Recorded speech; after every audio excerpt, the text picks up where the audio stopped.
So hopefully we can go and try and re-maneuver and see if there's any other signs. But I'm Nikki, going to be a ranger for this morning, and with me on the camera is Gert.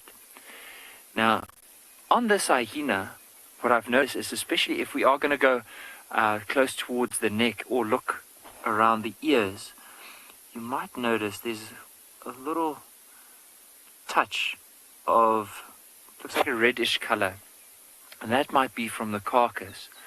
Maybe some scraps that fell to the ground. It could have been that the carcass fell to the ground. He or she could have fed off of it and eventually decided to go and lie down there before it eventually heads off back to the den. Now, we don't know. Maybe there could be still a leopard in the area and a carcass, and that's why the hyena is hanging around here. Or it could have already had a feast. The leopard could have moved off, and from here on, this hyena is just resting up and then heading back towards the den. Maybe even spending the day in this particular area near the river. You can see really tired. Eyes are closed. Now and again just opening it. But the ears are focused, especially towards where we are and behind us. So we'll definitely, as we carry on, have a good scan in these trees and possibly see if there's any sign of this leopard.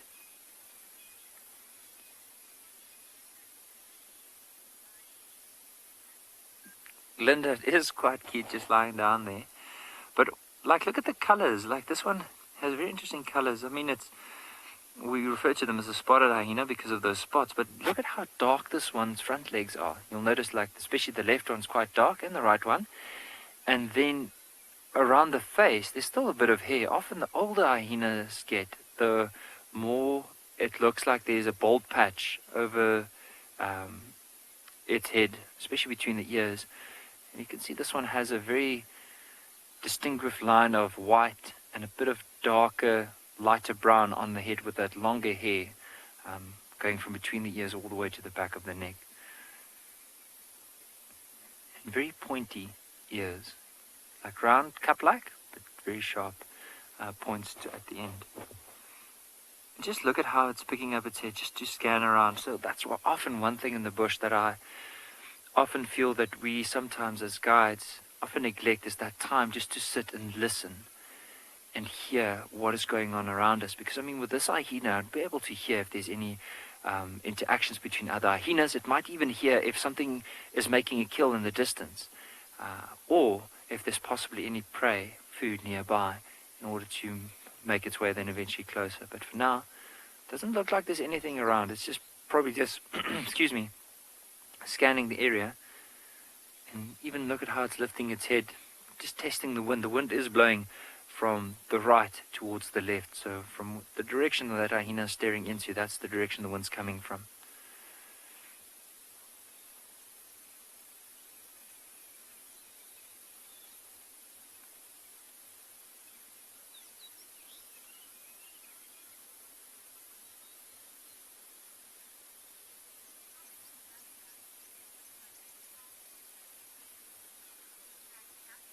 Flat cat, it definitely looks like there might be a carcass in that belly. That hyena looks really round. And it could be. Like, I spoke to Gert about it and some of the other rangers, and apparently they found a leopard yesterday. So in the back of where this hyena is lying down, there's a road on the other side of this riverbed. And apparently the leopard was seen somewhere from there. Oh, look at the size of that belly. Definitely, maybe that carcass fell to the ground. Because often, you know, like as leopards maneuver their carcass around a branch, sometimes they could by accident drop it out of the tree. And if it drops and there's a few hyenas around, it's very unlikely for that leopard to get it back. And look at the patch of blood under that chin. So who knows, maybe this one was the lucky one and stole that kill.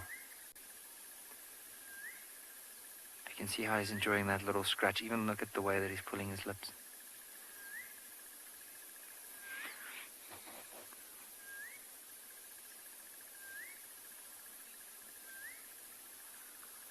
See the angle or where it's moving up? What we'll do is possibly see if we can maneuver our way around, get onto that side, and see if there's anything that this hyena might head off to, or see if that leopard is possibly in the tree somewhere.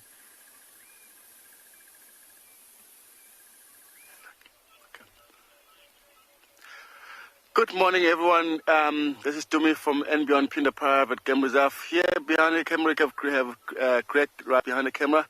And here we are. We have a lovely sighting of the hippo. They just come back to sleep in this world.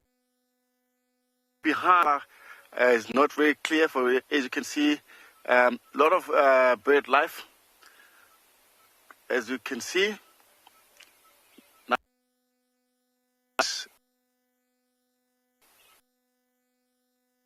birds, sometimes they sit on top of that. These are on the ground. There'll be more yellow-billed stork. Up on a tree, a white-breasted cormorant. They nest over this, but they're already done with the nesting for now. So they just start like roosting there, spending so much time on these trees. And what happened here? Because we're not very far from the Lake St. Lucia. Every time, like, they will start heading down to the Lake St. Lucia to fish there, and then later afternoon they're coming back and to roost here. So they can see they start catching up the sunlight, and then a little bit later they're going to start heading down to the lake, which is beautiful to see them.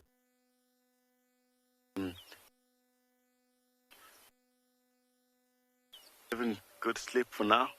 As you can see, they're all packing all together like that. Yeah, so this is a lovely morning, very clear, but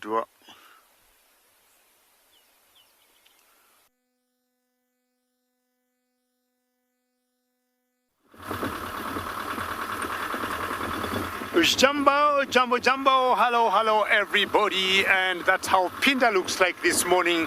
But the morning of the Maasai Mara is very different, as we shall be showing you very shortly. And a very welcome to the Maasai Mara. Again, as I said, my name is David, and we want to show you why the Mara is different from Pinda. Well, with me on camera today is Bungay. And we had some massive rains last night. And the rains have continued up to this morning. And we're going to show you the buffaloes and the eagles and the clouds, and you'll see what exactly I'm talking about. But we managed through rather cold, 17 degrees Celsius, 62 degrees Fahrenheit.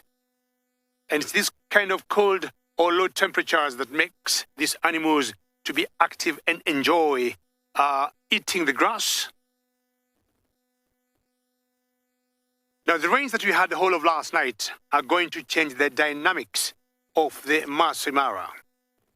I want to talk to a friend of mine who follows the weather pattern of the Mara, but currently I'm guessing we might have had 250 millimeters of rainfall last night.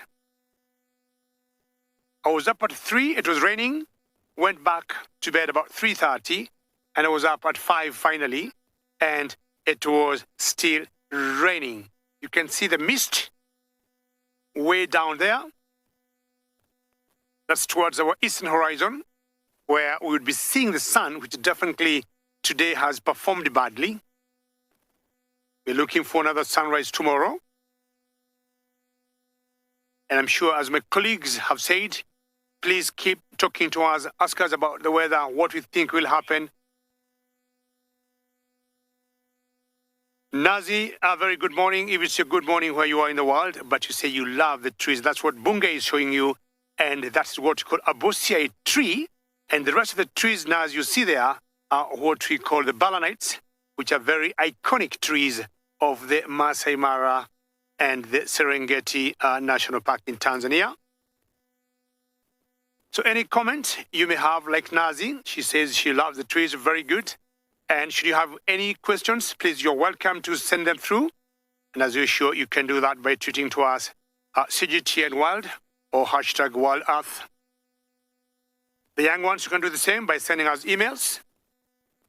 And you can use kids' questions at worldearth.tv. Look at that beauty of the Mara. It's very quiet, very serene. Rains have stopped.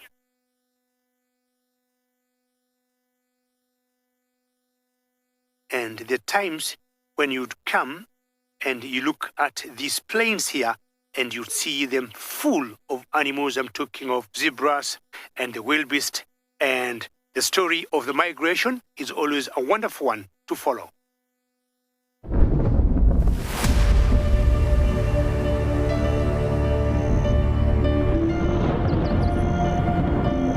The thundering storms of East Africa are something to behold. They feed the meandering Mara River and nourish the grassy plains. Every year, the migration herds stream across from the Serengeti into the Maasai Mara.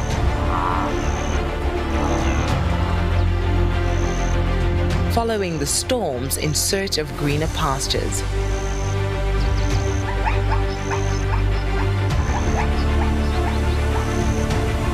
The zebra vanguard are the first to venture across the river.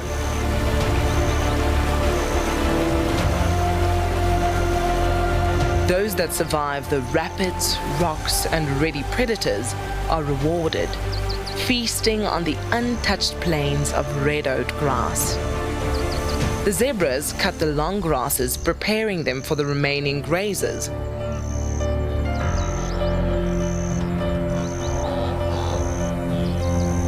It is now the time for the body of the migration.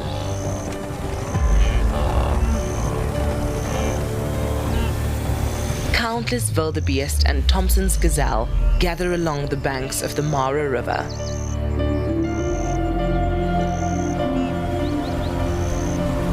Like the zebra herds before them, they must face many challenges. As every antelope's ability is put to the test.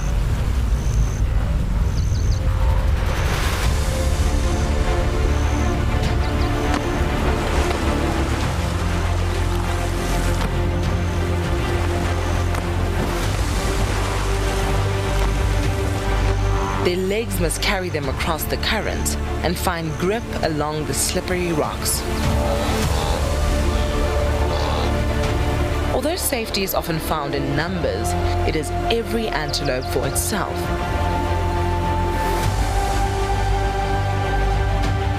Until the survivors meet again on the other side to relish in the grassy rewards.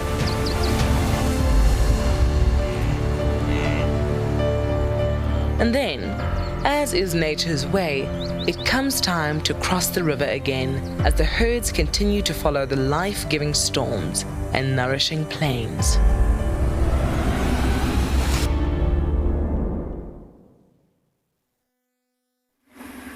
Seeing such a big river and how those wildebeest and zebra need to cross in the Maasai Mara, it's absolutely incredible to watch. But I mean, for us now, they also need to cross the river, but of course there's no water in this one. So this is the Timbavati River. So you can see it's quite a beautiful dry river, and it's only occasionally when there's a bit of rain up in the catchment areas where this river would actually flow. But under the sand, there is still a steady flow of water. And that's why elephants will come into this riverbed and they start digging to get to the water. And also now we saw tracks of that leopard that was close to where that hyena was, and it looks to me that they are heading off to our right. So we're now basically following the riverbed, seeing if there's any signs of him here, but if not, we know more or less where we're going to start our search.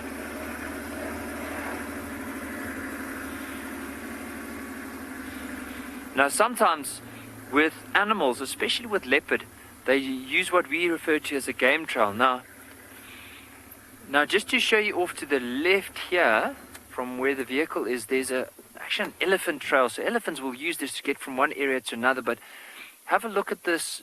It looks like a footpath in the bush. So notice the tracks that goes all the way up into the bank. You can actually see those big circular tracks in the sand there.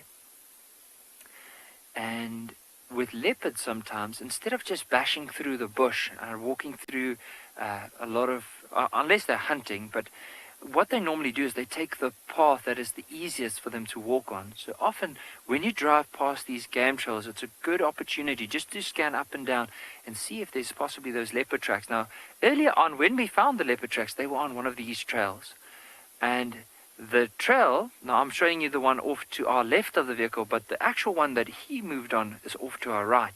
And that's where we're going to be looking for him.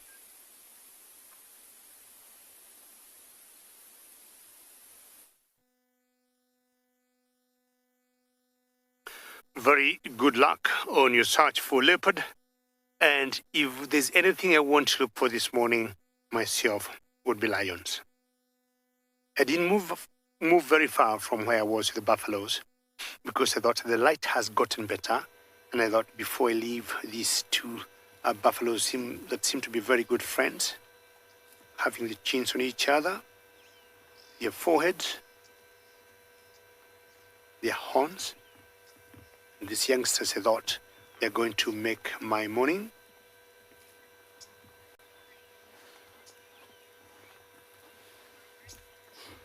Beverly, what would happen, and you'd like to know what will translate to the rains we're getting in the Mara? I would say, if anything, Beverly, the rains will bring some confusion to the wildebeest.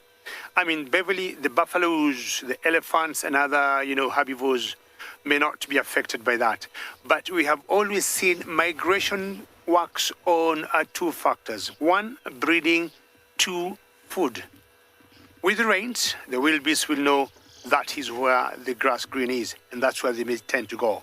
So we think the smaller or the bigger herd, let me say, that had gone towards the south, that's what Serengeti National Park, will very quickly make a U-turn and come back to the Maasai Mara if where they are, there is no rain.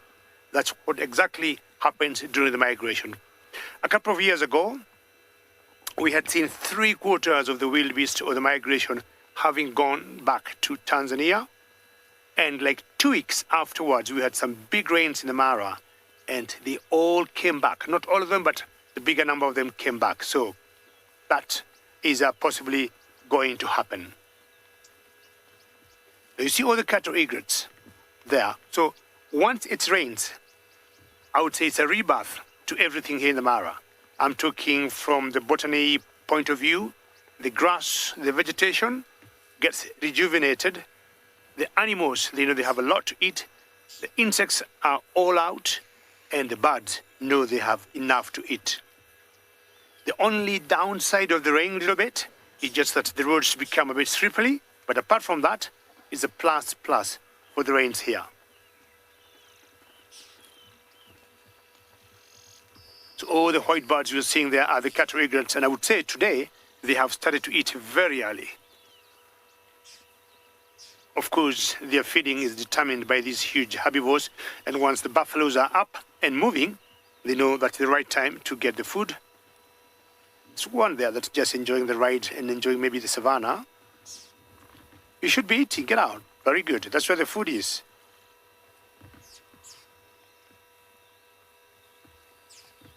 So these cattle egrets will either walk along with the buffaloes or with the elephants.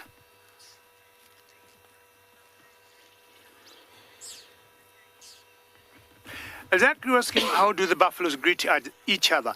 That was a possibility, but we haven't seen them do, like we would say, like some predators, like the hyenas or the wild dogs. In general, they maybe stop and look at each other and communicate. But the only big herbivores I know that greet each other, and you can pick all the fine details, are the elephants. But anytime you see the buffaloes going head to head, in general, it could be a fight. But those small youngsters there, they are like, maybe we know each other, we come from the same family or the same lineage. There could be a possibility there. Good morning. Do we look familiar? Now, these are the animals in Africa that you'll never be able to read their body language. And anytime we have had issues or human-wildlife conflicts in Africa, in general, they are either from the buffaloes or the hippopotamus.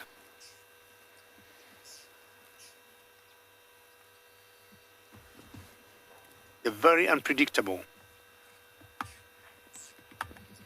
One moment they'll be just there grazing, have no business with you. The next minute, she or he will be next to you. I will allow them to keep feeding, and as I said earlier, I have plans to search for some lions for you.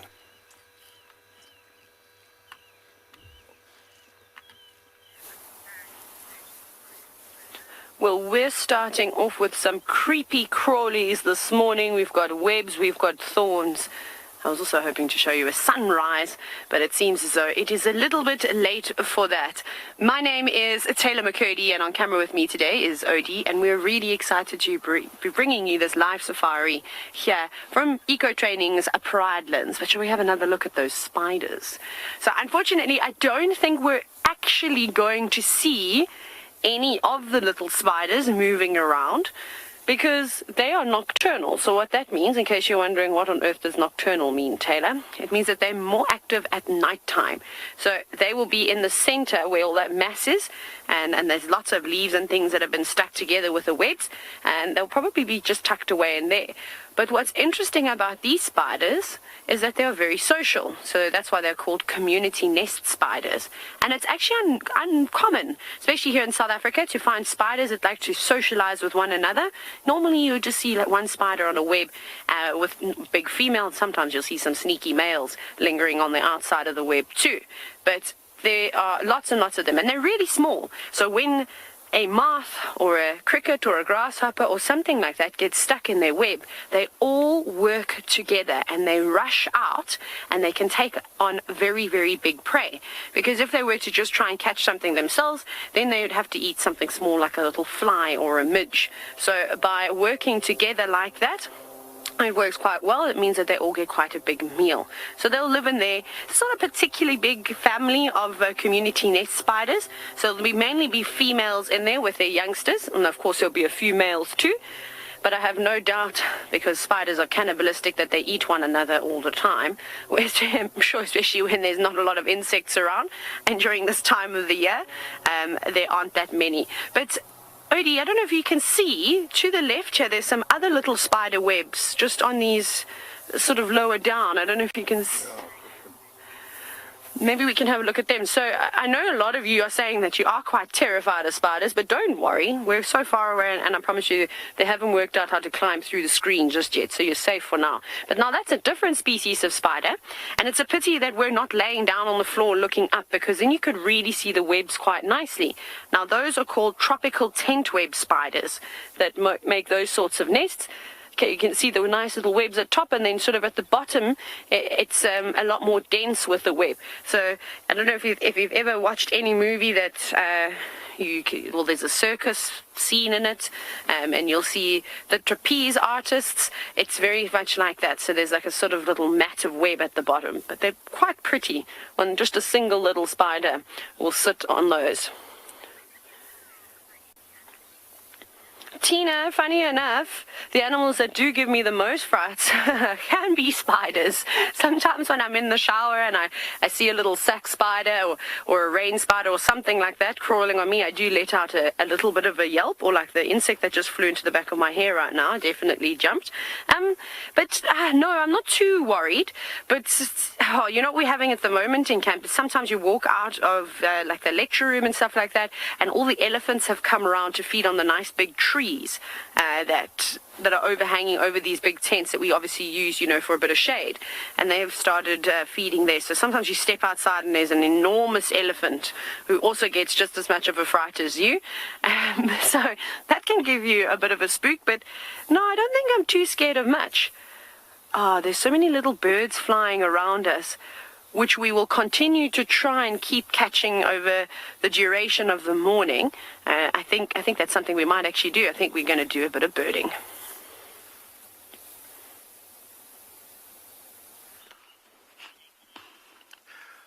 Welcome back again, everyone. Here we are with the lovely female cheetah. She's just lying down. She's been traveling long distance. She must be taking a rest for now, because it's still nice and cool. She could be able to continue for hunting, but I'm not sure how much longer she's going to be resting around into this beautiful open area here. As you can see, she's kind of lazy, but yeah, I don't blame her, because she looks like she covered a long distance to the tracks, quite a long way. Been following up this morning, so she must be taking a rest for now. Maybe she's been trying so many times. She missed that, and then wow, that's that's a lovely sighting, to be honest. Wow, look at that well camouflage on this grass. She's just breathing heavily, taking a deep breath. It's so peaceful up here.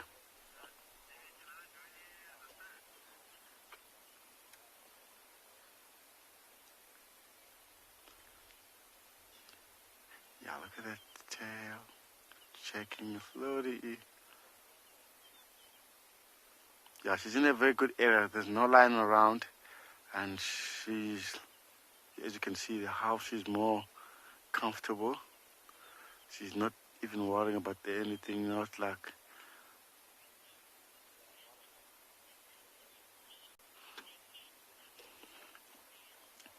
Yeah, Diana, that is a nice, lovely actually, but also that's a good way of to be able to. She doesn't have to work all her body out when she have to check for something. She just turn her head, checking every single direction, because a very big muscle to support the neck sitting up like that. Look, she's looking everywhere, but slowly.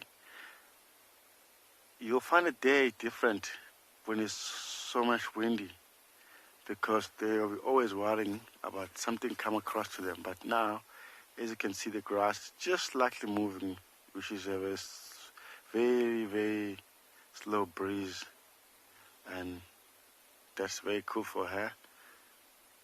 Doesn't bother her at all. Yeah, so much easier when she's all by herself. She doesn't have to worry about the cubs or anything yet. But I'm not too sure if she's been already made with the males.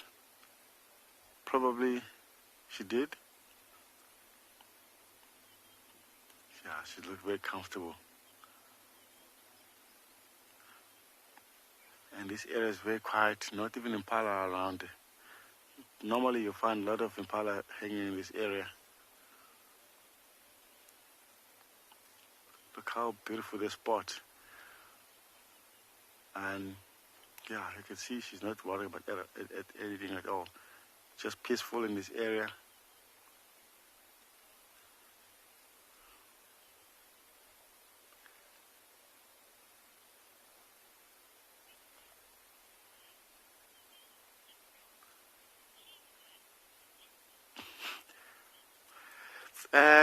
Summer, there's so many different you can pick up from the leopard and the cheetah. First of all, most of people they pick up from the looking for the tear marks on their face, and then this is one of the first of different, and also the spot, and it's very different from the leopard. Leopard have like a rosette spot. Cheetah has a dot spot, which is totally different. And also the body shape, and they're very different as well. Leopard are very stocky. You can see the bolt for the power, and the cheetah are very slim, and that you can see that they're bold for speed, like a greyhound. So there's so many different. You can pick it up on there between the two.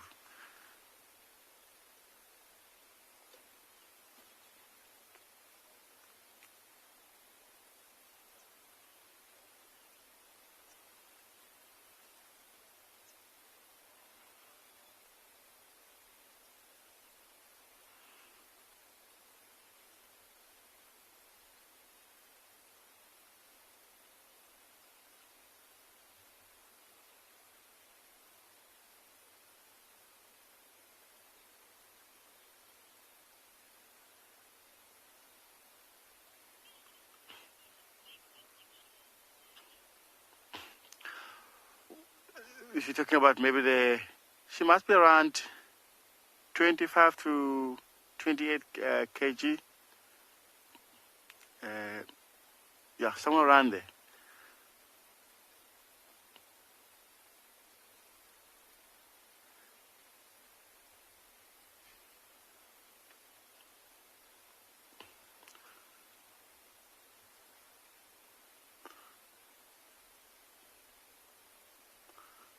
she's looked very tired from this morning, but she can change her mind quickly.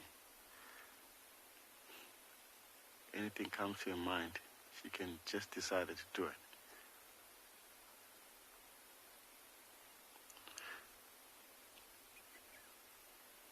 As you can see, she's lying down like the body shape is totally same level at the back. There's not so many flies at the moment. As you can see, the ear is not looking as much as normal, but tail also. But normally when there's a lot of flies, you see the tail moving a lot and the ears. Look, she's stretching now, she might. I don't know, maybe she's getting herself comfortable.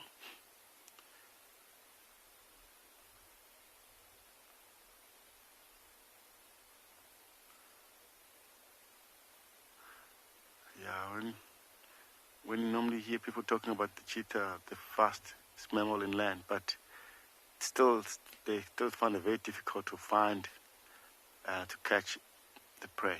They have to use their very good technique to catch, especially by using a lot of cover.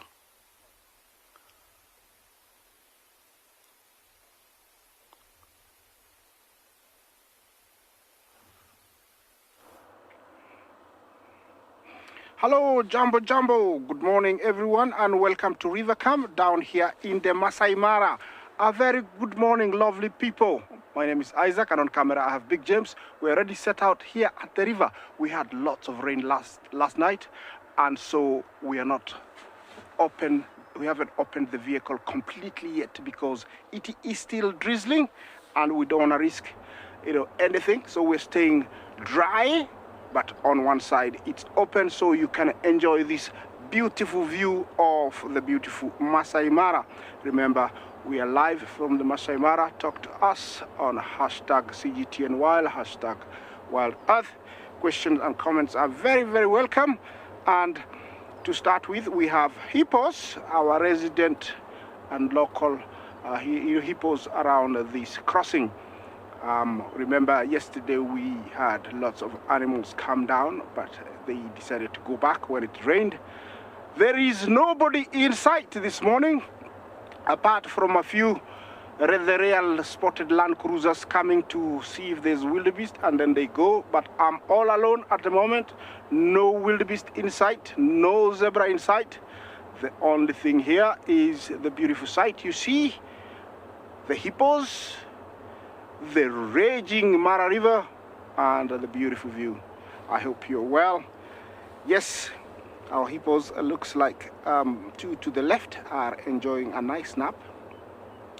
Remember, they are not bothered by the sound of water.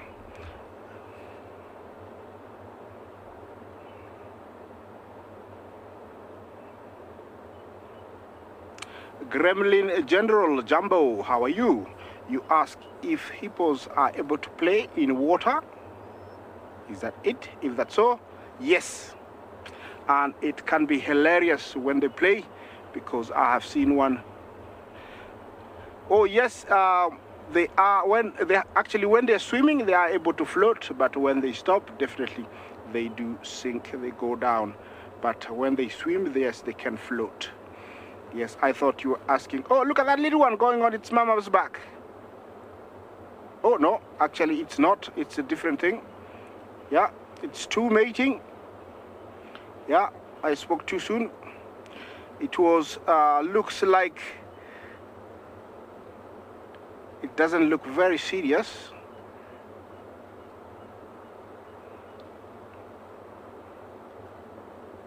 I think it's this one here. Looks like it's a female coming into season, and the males are getting interested. It can get very ugly, or they can get very aggressive towards each other, and that's why I'm checking and looking exactly what kind of behavior was that, because normally they don't tolerate each other at all. They will kill each other by all means. So I don't know exactly what was happening there, because there is more than one male trying to mate with that one female. That's a youngster. definitely. You can tell by the size of the head. Yeah, I was there, now I'm not. Yeah, you can't believe, that they can disappear that quickly. Well, that was very interesting. I don't know where they've gone. I don't see them anymore. They'll be coming out. Yeah, there is more over here of the hippos, and these ones, they look very calm and they need their rest. Well, for females in season, when they come into season, they mate in the water, and they are in season for almost 2 days, and they mate in the water, and then they carry their little one in their tummies for up to 8-9 months, and then they give birth outside of the water, very close to the river or lake. But quickly the little guy is introduced to the river or lake, maybe after an hour or two, but the mother stays on the tide side or the current side to block the little one so that it doesn't get washed away. They are able, amazingly, to suck underwater. I'm staying here, don't go anywhere.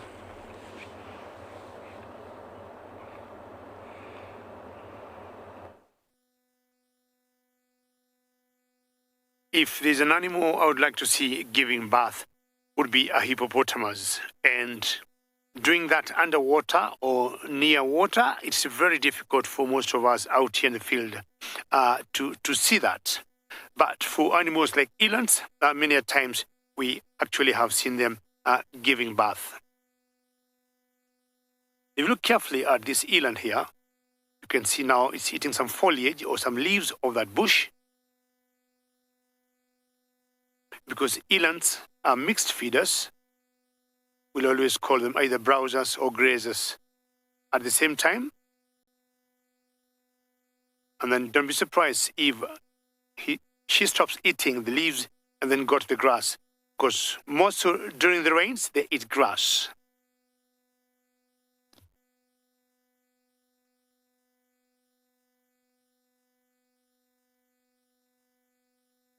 Emily, how are you today? And you're asking, what is my favorite time of the Mara? You'll be surprised to know it is now. It is now because I love the Mara when it is raining. A few of the guys will be like, oh, we'll get stuck. It's going to be very muddy. But I love it. Emily, I love getting stuck. And the only reason I would say I love it during the rains in the Mara is because it is always full of life. Everything is rebranded new. All the animals are reloaded, if that makes any sense, because the grass is up, the vegetation is green, and you can tell the animals, the birds, everything is just wonderful, and there's some sort of positive energy in the air. So what I usually do, Emily, before I leave the camp, I'll always make sure my four-wheel drive is working very well. I have a machete, I have a spade, the winch is working, and my high lift jack is working, and I have a raincoat and some gumboots. At one point, Emily, I am going to show you the boots I'm wearing, just to show you how prepared I get, because I enjoy every moment out here in the rains. The other herbivores there are toppies. You can tell with the rains, from the body language of these animals, everything is just working fine for them. Normal day is about 8 o'clock, our East African time. You'll notice most of the herbivores are just waking up. Their day is just starting, but these herbivores have been eating for the last, say, 1 hour, which means they started feeding earlier by an hour because the weather is just perfect. Now, we are looking at the toppies and the elands. Both species got males and the females having the horns. Looking at the elands, they'll have a little bigger horns than the females. That's the elands. And especially, when you look at the males, and what they do, I was saying earlier, the elands are browsers and grazers at the same time. Now, during the rainy season like now, they'll be feeding on grass, and of course, as you can see there, a bit of vegetation, a bit of foliage from the bush she's feeding on. But during the dry season, that's when their horns come in very handy, because they use them to break big branches of trees to bring down the leaves to feed on the twigs and, of course, the leaves. So both sexes have horns. Topi, if you look at them carefully, the size of the horns is more or less the same. Not much difference in terms of size, unlike the elands where the males got larger horns. Well, it's time to move on and keep enjoying watching all these animals that are having fun feeding with the reins.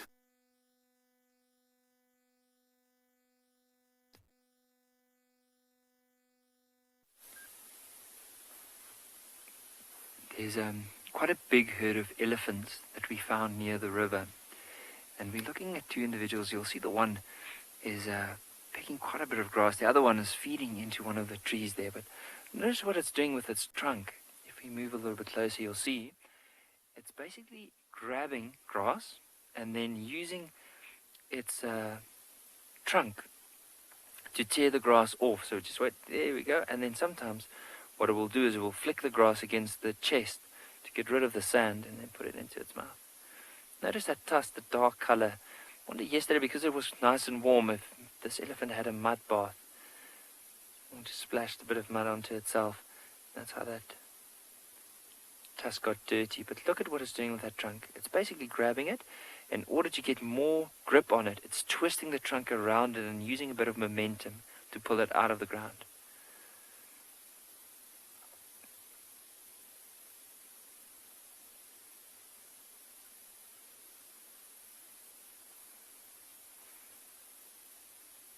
Now there are a few elephants around, but look at how relaxed this one is. If you look at the tail, notice the ears. So often on a warm day, you'll find them often flapping their ears quite a bit in order to cool themselves down. But on a cold-ish day, like today, it's overcast, and it's a pretty cool morning. There's no need to move those ears to fan that body. But if you look at the tail, it's moving sideways. It doesn't pick it up, so it's very relaxed at the moment. So often by looking at those features like the ears, maybe the temporal glands, the tail, there's a lot of features from the body language you can use in order to see if this elephant is either relaxed or not. Now, if it carries on the way that it's moving now, we might get a better glimpse of it from a gap right here in front. So just bear with me. If this elephant continues to move, I'll just try and reposition the vehicle. I think let's just try and do it, because we might, there's no guarantee, but there might be a slightly better gap right here, not even 10 meters further on. So Gert, tell me if you have a gap here.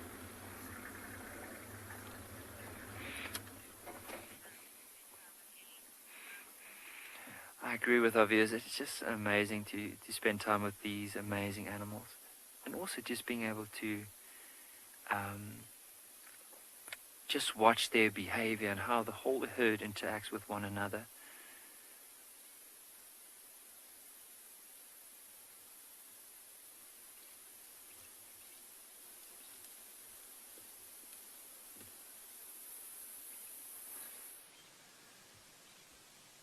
There's a few that we can see that's moving into the area. I can already see 4 or 5 at least that are making their way towards this area, this direction where we are now. And the thing about a herd of elephants like that is they need to eat constantly in order to sustain those big bodies. So what these elephants are probably doing, because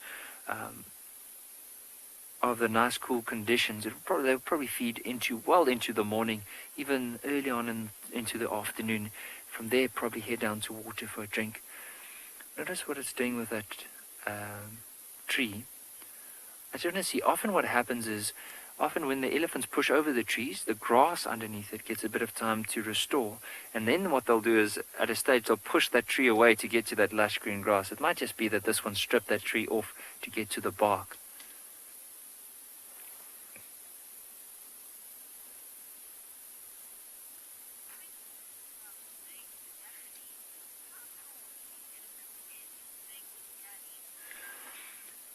Big Daddy, with the elephants, especially these ones here, you know what we can do is is let's try and work together in terms of the height of this particular elephant.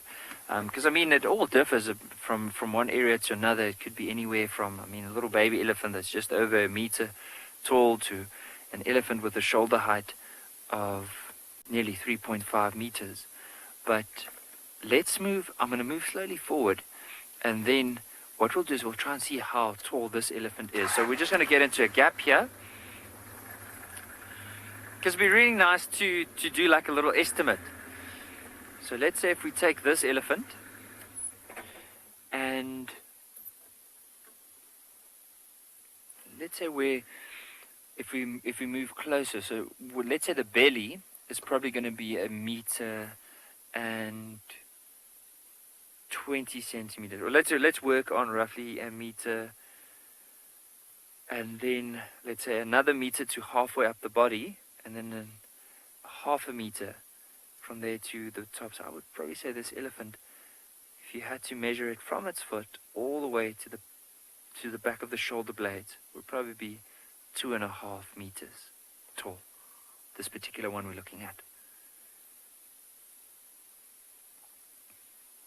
I mean, and that's an estimate. I mean, I might just be completely wrong in saying that, but hopefully we can, if we had to work it out, like let's say barely 1 meter, another meter, 1/2 meter.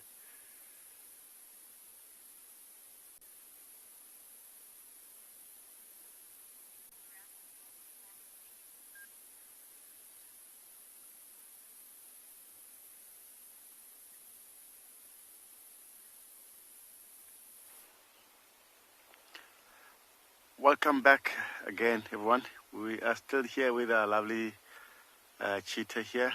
She's still lying exactly the same spot. She hasn't moved since then. Yeah, look, she's still very comfortable. There was some alarm calling earlier on, but to check a little bit, I think there must be some other predators were moving around. Didn't bother her at all. It's amazing. Yeah, still it's a lovely morning.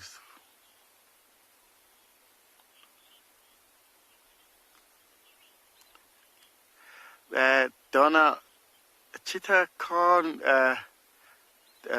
put a kill up on a tree. They'll rather hide into the thicket, trying to avoid like a vulture or something like that, because they even themselves they can't climb up on a tree. It'll be the leopard does that.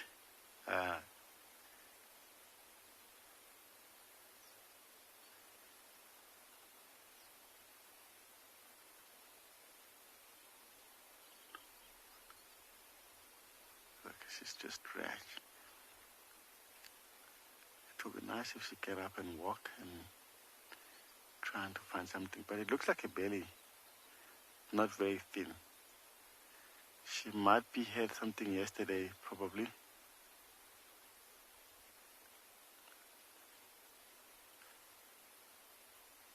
And also, if you look the way she's lying, it shows she must be had something probably from yesterday or day before.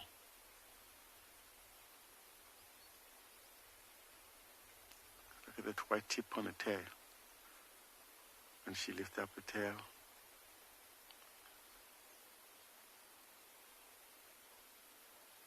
Yeah, she looks like she's enjoying a morning sunshine, getting nice and warming up. If the sun starts getting a bit more, she will try to move, trying to find a good shade. She might rest here for the day. Look how cute the face.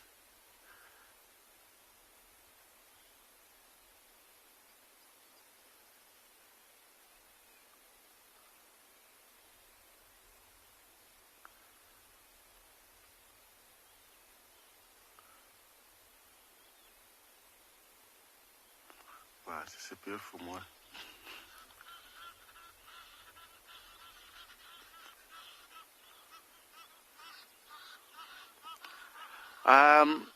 Good question about what you're doing. There are more leopards here in Pinda and more cheetah as well.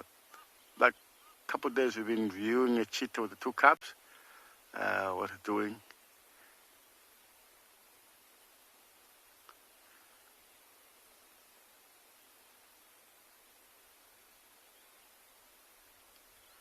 Yeah, look at that, lovely. It's amazing when she put her ears back, and that shows how they're using them to listen every single direction. It's amazing how they can. Oh, look how she's rolling over now, changing position. She might get up and move or start yawning a little bit. That is always a sign of getting more energy, but sometimes getting energy to settle down. It surprised me. She's just using one side for lying down. You can't really see nice on the paw, on the front paw, but if you look carefully on the front paw, you can see like a jewel claw, but not very clear. It's what they use for catch their prey, to trip the prey. When they're running out, when they're chasing, they just hit with this jewel claw and they run straight towards the throat, making sure they suffocate the prey. So that's how they do it.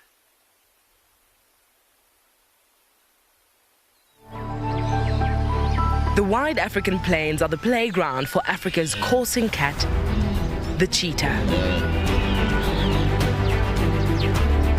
They are often solitary, but sisters will live together until adolescence, while brothers often form lifelong coalitions. The prey they hunt depends on whether they live alone or in groups. Selecting a victim is a painstaking and careful process. At full stretch, the cheetah is a blur of spots. To stay at top speeds, its tail whirls to counterbalance the cat's change in direction. Despite their immense speed and agility, only about 40% of chasers are successful.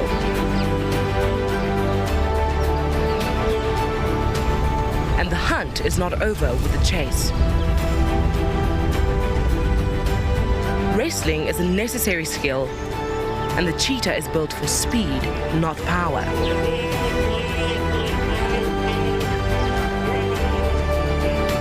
The cheetah must also eat fast to avoid thieving scavengers.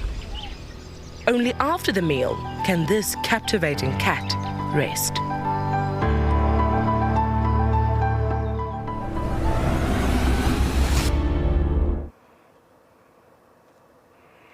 Welcome back to the river, and if you've never witnessed a cheetah chase, there is nothing like it. They are so fast, if you blink, you will miss it. I have witnessed them run, and it's unbelievable. It's one of a kind experience. Get your heart and lungs pumping really, really fast. Back to the river, and the news is there is no wildebeest in sight. I think now we have to know that one of the behaviors to these animals, they don't come to the river when it rains, and they are nowhere in sight. And we saw that yesterday.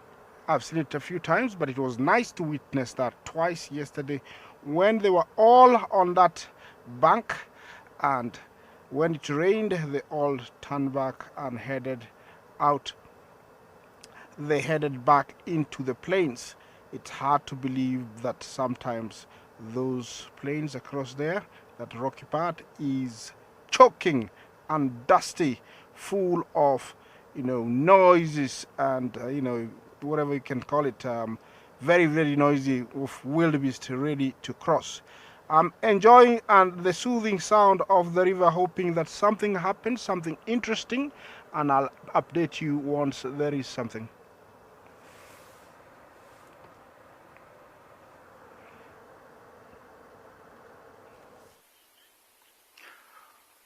Welcome back again, everyone. As you can see, we like kind of losing our cheetah, but she just stood up and walked, and like I said earlier, she might trying to find a nice shade. She's just right behind this small bushes there, but there is a nice open patch there as well. And we did notice she has a full belly. It looks like she might be pregnant or had something already, probably like yesterday afternoon if she did. But I guess she's pregnant. We will come around, we will slowly come around, trying to reposition that side, trying to get her.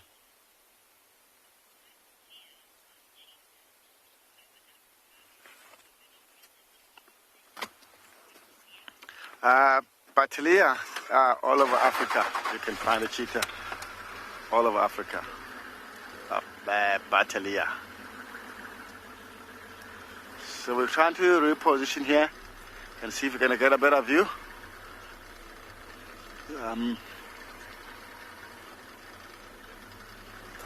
Okay. How's that?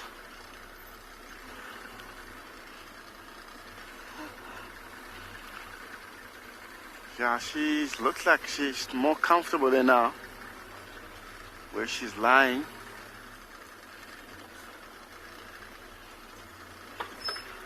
I think that's the best spot. As you can see, there we go. She's right here under the shade, and yeah, she looks like she's gonna hang around for the day because she doesn't really have to worry about hunting, and her bellies look very full. I wish you'd see when she was walking.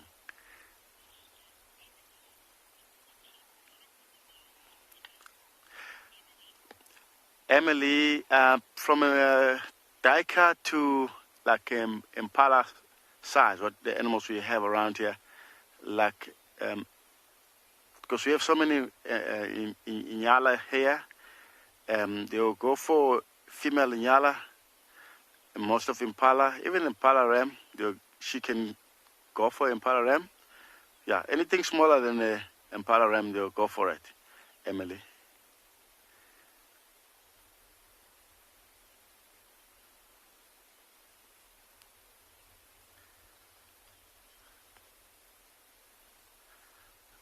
Size of a belly.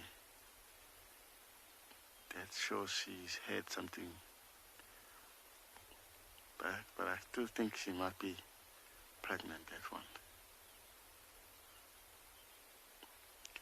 I got no idea which way she come. I think she come from the north. Wow, look at it stretching out, getting more comfortable with herself.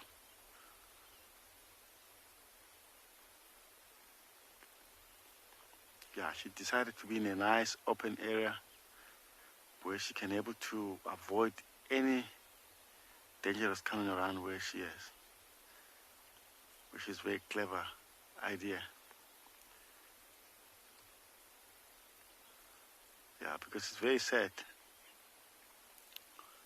Yeah, because it's very sad to lose our cheetah by killing other predators. So we'll sit here and sit and wait to see what's going to happen.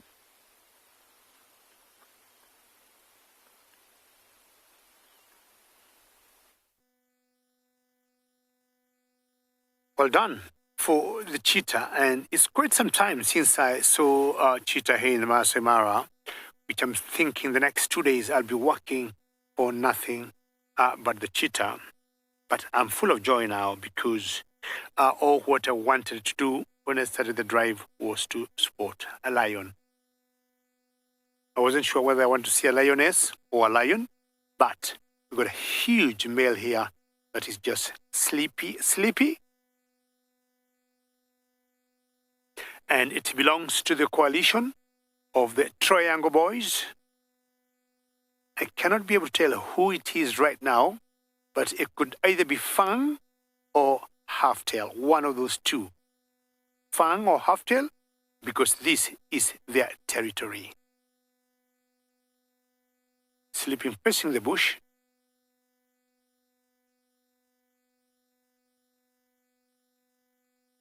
Jessica, I am planning to go look for the STPs, or the Sausage Tree Pride. And Jessica, you know how I love those cats.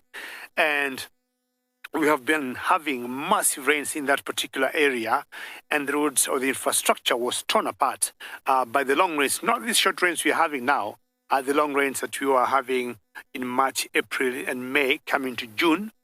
And the authorities are working on those areas to improve the infrastructure. And once that's done, Jessica, just stay tuned with us, and we'll give you the news of how that pride is doing.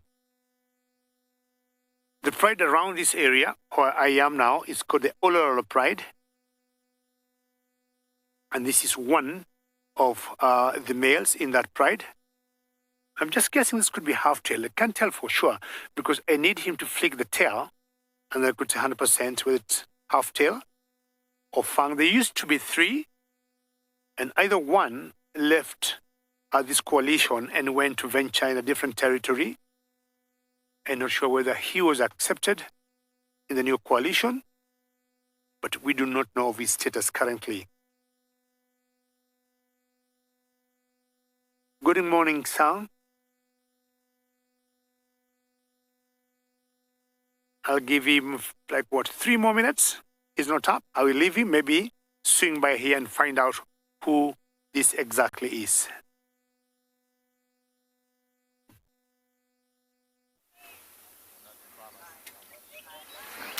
Well, good morning and welcome to South Africa. Welcome to Djuma Private Game Reserve, and good morning from Princess Tlalamba, coming to you here from the northeastern regions of Djuma. Hello everybody, my name is Steve and I'm joined as always by BK on camera. We're very excited to have you with us, and well, we've managed to track down female leopard, and she is flat here in the grass and not far away. She has got an impala carcass that is not in the tree, it is on the ground, and we'll show it to you in a little while. She's lying probably 30 odd meters away from it. She has not hoisted it, so she does have or run the risk of losing it, and it's why she's not sitting close by, because if any animal arrived, a male leopard, a lion or hyena, and she's being very aware of that, then they would steal the carcass that goes straight to the meat. She's looking towards it now, and she'd be able to escape. Leopards are quite vulnerable if they're on the ground. Oh, everyone's so happy to see us. Well, it's nice to be on the show, everybody. And isn't she a gorgeous young cat? She's going to be 3 years old in November. I can't believe it. I've seen her from almost the beginning, her upbringing. Now, leopards, for the most part, everybody, will take their meat and kills up a tree. It's just what they do. That doesn't always happen, and 9 times out of 10, if they don't take it up the tree, they lose it, because hyena are very good at picking up on the smell of a dead animal. And I wouldn't be surprised this morning while we are here that another predator will arrive. She might be lucky though, but the reason for hoisting is that they can eat at their leisure over a period of days. But having kill on the ground is not ideal for her. Yes, everyone is saying she's saving it for Tingana, her dad. Maybe he doesn't like to climb trees anymore, and so she's decided that's the best option. Now, there's a couple of options here, really, is because in this area, the closest tall tree from us is almost 80 to 100 meters. It's possible she just decided it was too heavy to carry. You see, it's quite open here. None of these little trees are suitable. Can you see the kill, BK? Just under the tree over there. A little bit more left, Yeah, there it is there. Left. There we go. There it is, middle shot. There is the impala. She's covered it in a bit of grass, but it's on the ground. I can't tell if it's male or female, but she's going to be very vigilant. Anybody could come and surprise her, so that's why she's got her head up and she's lying away from it. Young leopards like this actually will quite often also spend time away from their kill, even if it's in the tree. In case of male leopards arriving, she doesn't want to be surprised or caught on the kill. But it's not impossible to find her lying on it and using it as a pillow as well, which we've seen before. Such a beautiful young lady. What they do normally is they cover the carcass with some vegetation, to block the red path. Okay, she's going to go show us where it is.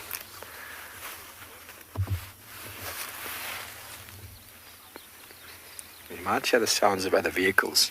Everybody, we are not alone. I'm actually going to move up in a second. BK, is that alright with you? Okay, she's probably going to, either she's going to start feeding some more. Actually, we're in a good spot.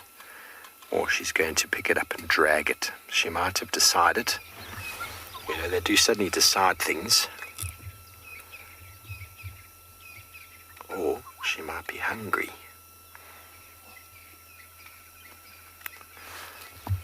What are you going to do, princess?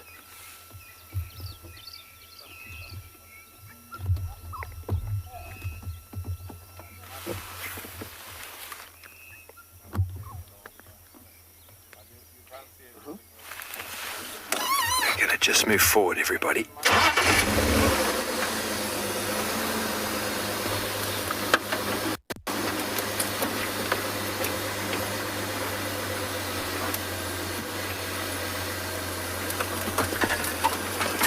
Going to lie down on the other side. It looks like a decent size impala.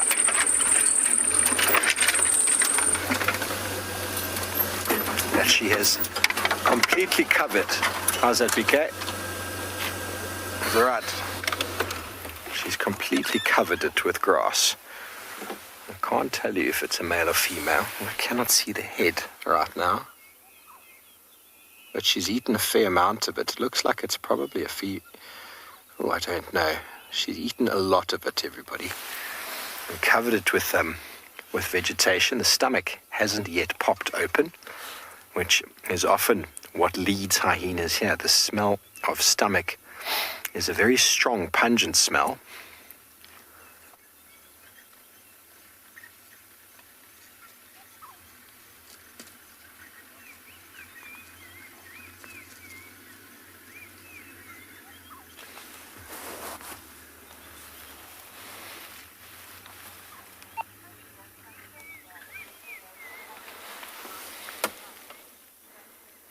Francesca, I think she's bigger than Tundi, to be honest.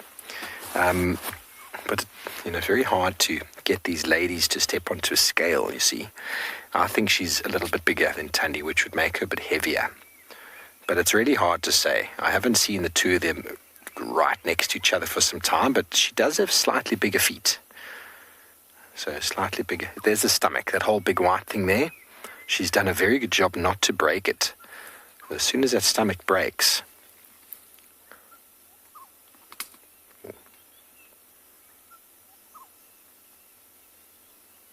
the smell can be quite overwhelming.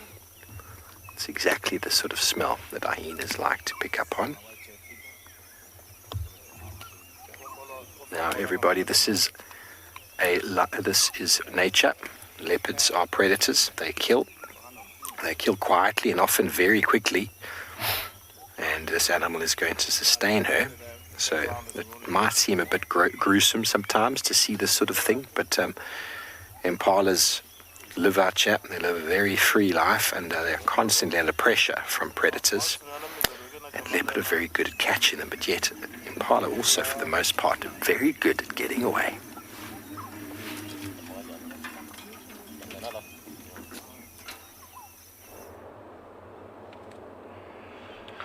Jumbo, welcome back to the river, and I have one hippo. There is more we're gonna share, but that guy is facing upstream, and I've just been asking myself lots of questions because you have refused to ask me questions. Now I'm asking myself, now because this hippo cannot stay out of water in the heat of the day because it will get sunburn. Well, it can stay in the water when it's cold. It's got lots of fat to insulate it so it doesn't get hypothermia, get cold and die. I'm asking myself, does anyone know the body temperature of a hippo in water? That's what is going on around my head right now. It's rather interesting. You know, when they're outside, they have what they call blood sweat, which acts like sunblock, prevents them from getting sunburn. But in the water, it is different. This water is really cold. It was a cold night. Yeah, just thinking, you know, my brain giving itself.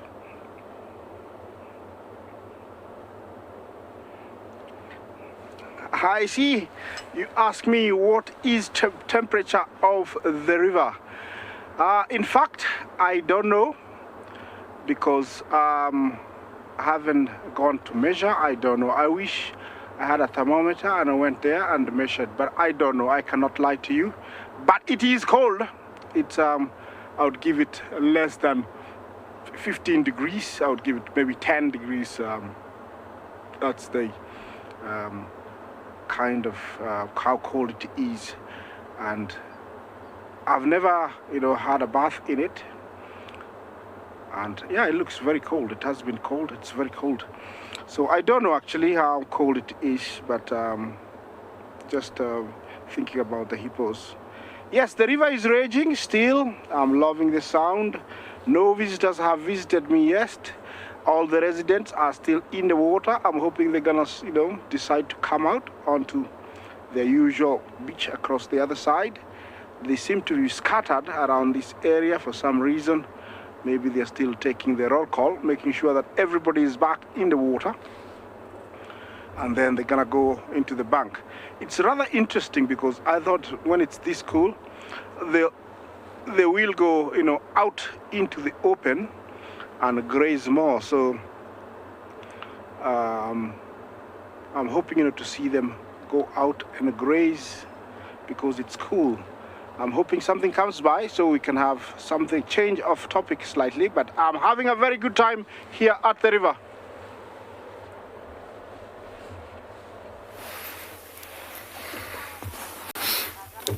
Welcome back, everybody. He's picked up her impala, very awkwardly dragged it 15 meters or so underneath a bush. Now, what this will do, being under this bush, is it'll prevent birds of prey like bateleur, tawny eagles and vultures seeing it.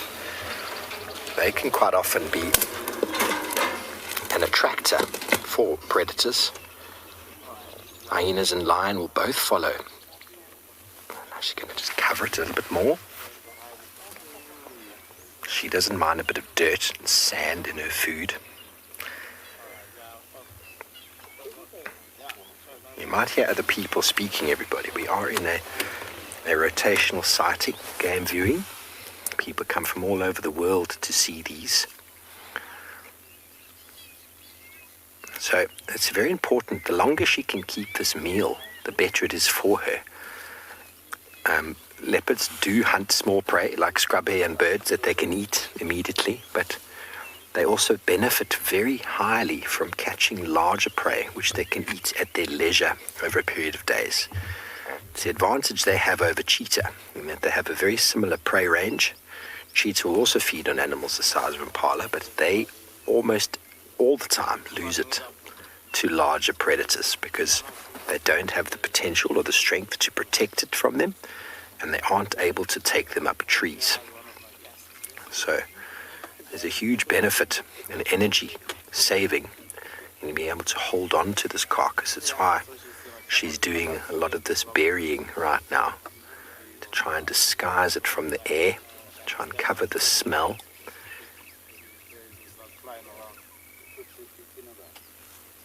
because she's quite full. She's not actually hungry.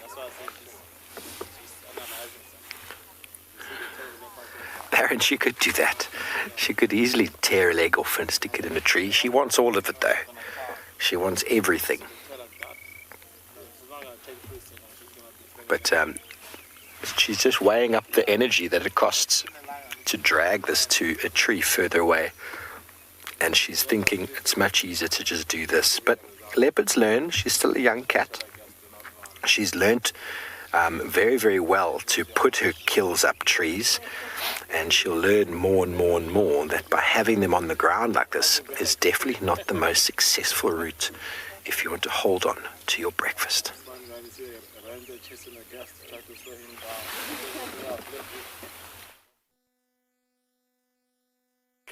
Well, that leopard is important that the kill is covered and it will protect it from there would be other predators like hyenas. But here we have a lioness that's trying to look for a kill. She is definitely looking for something to eat this morning. And I'm happy now I've gotten my dream that I wanted to see some lions today. Having seen the sleepy male, now I got 3 lionesses here that seem to be wanting to hunt. Currently, we want to show you this one is on the frame that we think is the lead of the other 2. And what they are looking at from what I've seen from a distance were some toppies. This is the Ololo pride, one of the largest prides that we have around this area after my sausage tree pride. See how focused she is.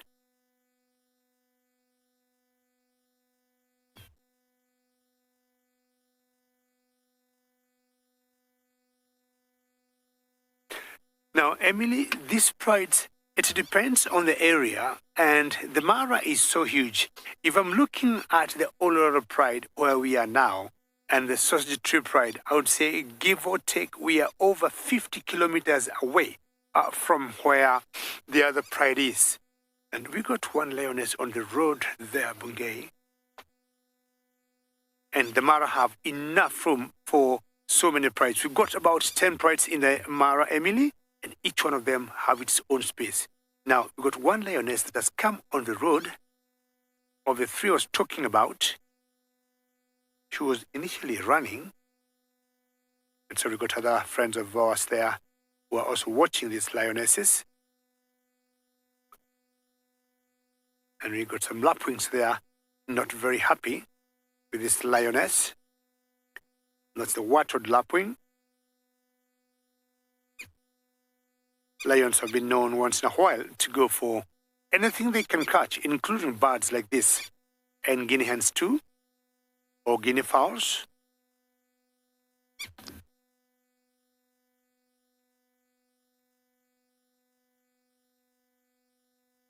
By the road, and she looks very light, and these birds here are not very happy. Not sure what they're watching. The toppies from the ones that saw are quite a distance from here.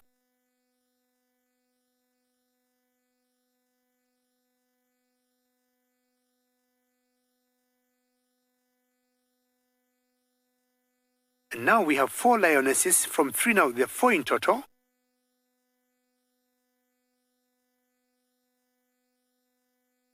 I'm not sure what they're trying to corner. At that area, it is something they can see, but you can hear the lapwings are quite alarming. Not sure they're getting scared by these lionesses, or they're just alarming, which is normal for birds to do. Let's see where they're going and where they're leading into. Have they seen a warthog, maybe? Let's find out. That could be a reedbuck that has taken off there. And I highly doubt they would be able to catch a reedbuck. They're very fast antelopes. And they run very quickly, and if need be, you see them running another reedbuck. See how they jump? So 2 reedbucks there. It's got the boreholes reedbuck they have taken off. and most likely that's what they were aiming at. They need to get something bigger that they can match with speed or in their speed. But the Redbacks, I highly doubt they could catch up with them. They're too fast and too swift by their small size. And you see them jumping in the air as they take off.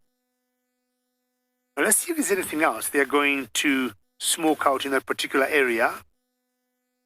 And the only other thing I would guess would either be a warthog from a den, and not the topies that I was seeing before. So we're going to move forward a little bit and get close to them and find out exactly what they're doing. And they have disappeared in that small little depression. Let's just go a little closer.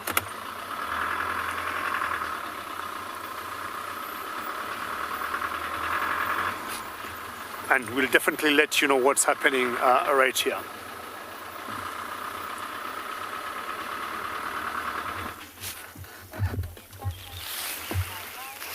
Welcome back, everybody. Well, Kalamba has gone and covered her impala completely. Now she's walking. Probably acquired quite a thirst being out the whole evening. Now she's going to head towards Buffelshoek Watering Hole. I would suggest the direction she's heading to go and have a drink. Now, leopards can get a lot of their moisture from the blood of the animals that they eat, but they will drink if water is available. So now she runs the risk of leaving that impala there undefended. Now we have a little bit of a quiz for all of you while we wait and watch Kalamba move off. We're going to follow her shortly. Now that was a female impala. And now, why didn't she drag it to a tree? I wonder if any of you can give us an answer. How heavy is your average female impala? Kilograms or pounds? Let us know. Why did she not drag it to a tree? Surely she should have just quickly ran and jumped up the tree. Let us know through hashtag CG10, hashtag Wild Earth. Obviously, that's a bit of a range in the value, but let's see what you can come up with.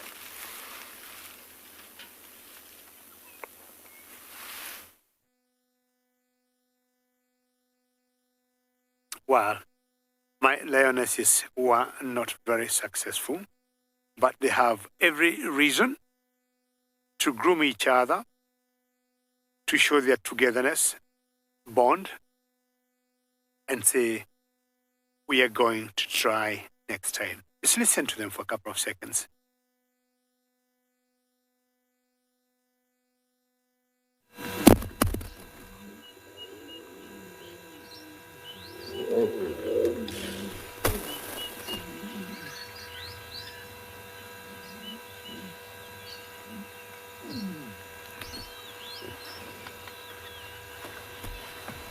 I'm assuming all those are good mornings from the four girls.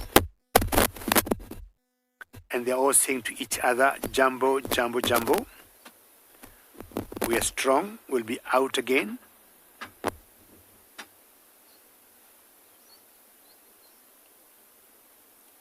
And this is very typical for cats and most of the lions.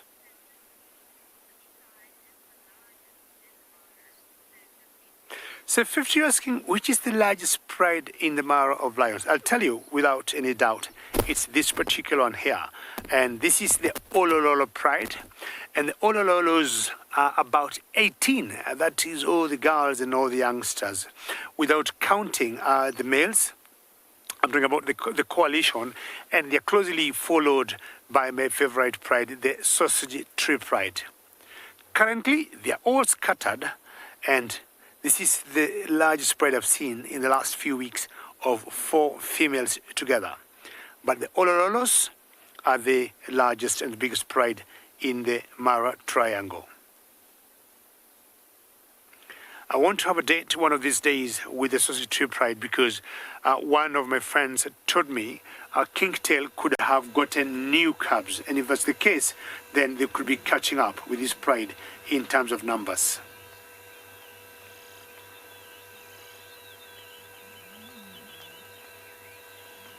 really enjoying how these lionesses are grooming each other. To me, they look in good shape. As much as they have missed the toppies and the redbacks they wanted to hunt, they still look in very good shape to me. Could be happy to see them stand and maybe investigate their bellies and find out if any of them could be pregnant or all of them. Look at that. The most social cats we got in Africa. That's very, very cute. Maybe I'll have a chance to see them at a glance and find out if there are any circle marks.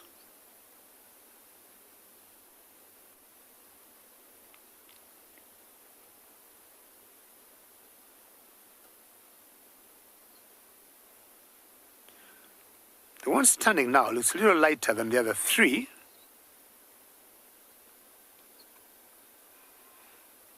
Genetically, that will happen once in a while, but it's not anywhere close to the white lions or lionesses we would see in South Africa. Sometimes yawning is very synchronized, and lionesses synchronize a lot of things, including suckling. Sometimes they drop down their litters at the same time, with a gap sometimes of a day or two. And many times we always confuse their cubs. Look on the ear. The left ear of that particular lioness there seems to have been cut and tattered a little bit. Also, got a tick somewhere on the shoulder. We'll spend a few more minutes here and find out what these lionesses might do.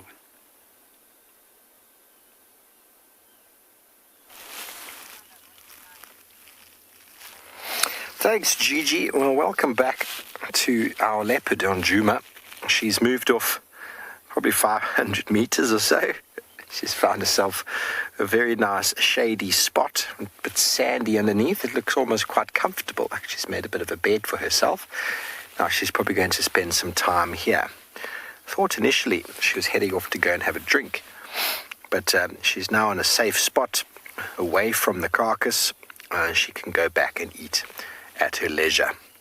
It is a dangerous place to hang out, as I said before, because she could get caught there. So now she's moved far away from it. She hopes it's safe. She's probably resigned herself to the fact that she's eaten a fair amount of it, and if it does get stolen, well, it is what happens. So hopefully no one detects it. As the day wears on, the smell is not going to be emanating too badly, although it is going to start picking up some smell. Animals will only really start to find it later on in the evening. So I believe we've got some answers to the quiz.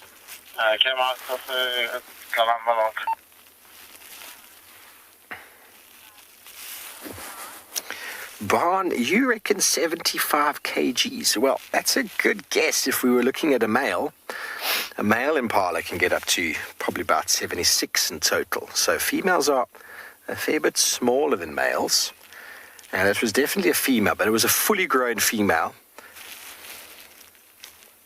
Neva, 60 is close, but a little bit lighter than that. 60 is heavy.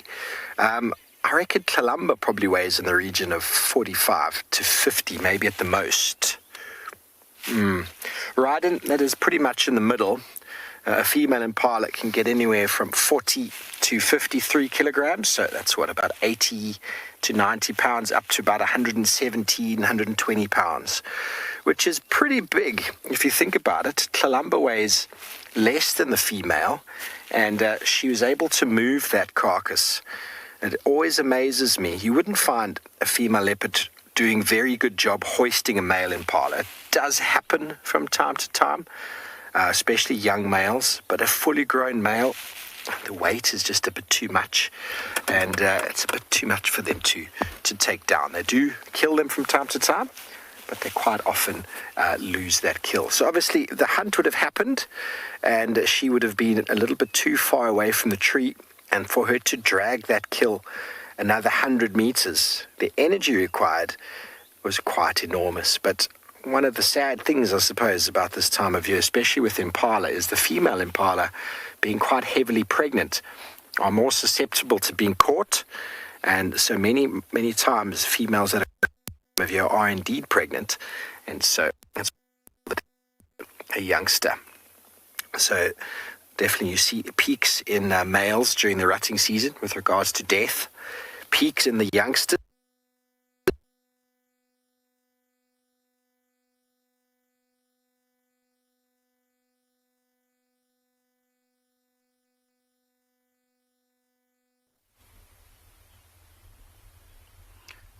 Welcome back again, everyone. We are still here with our lovely cheetah.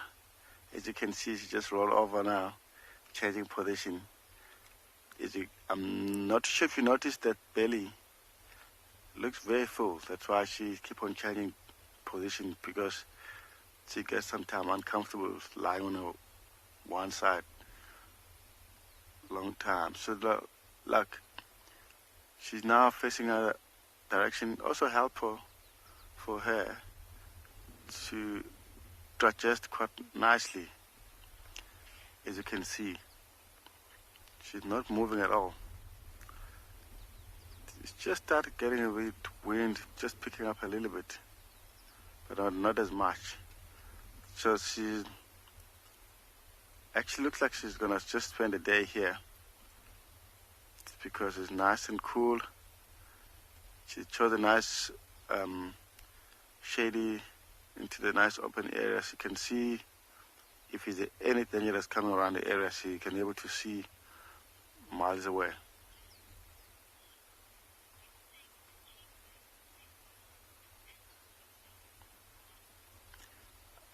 Mouth is impossible. There's no chance. Way too big. Because even a lion have to think twice to take down a big buffalo. No chance. Cheetah only for small prey. Mouth.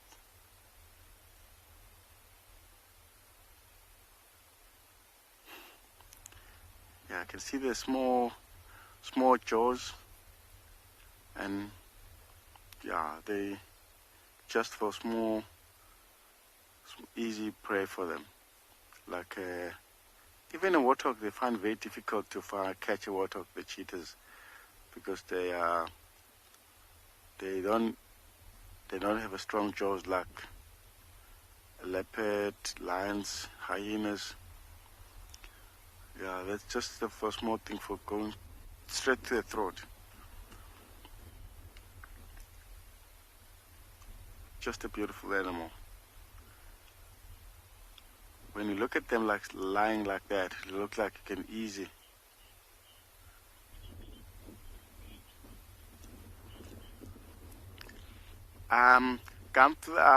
Actually lost, but not as many as you can think. There must be just estimate around lesser than 20 cheetah at the moment. Yeah, we don't have so many at the moment. The numbers coming up and down because of the other predators.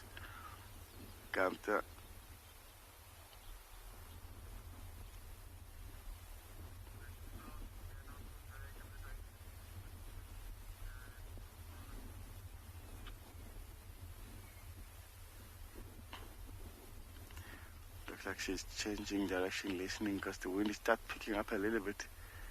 She needs to make sure she can hear every single area, if there's anything around. Look, she's very tired.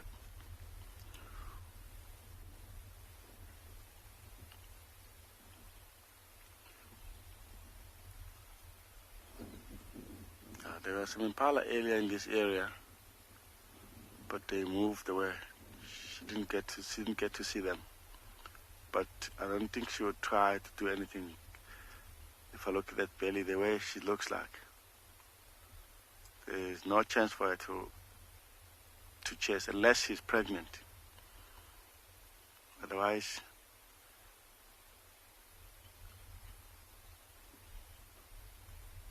yeah, it looks like she's gonna spend a day lying down like this area.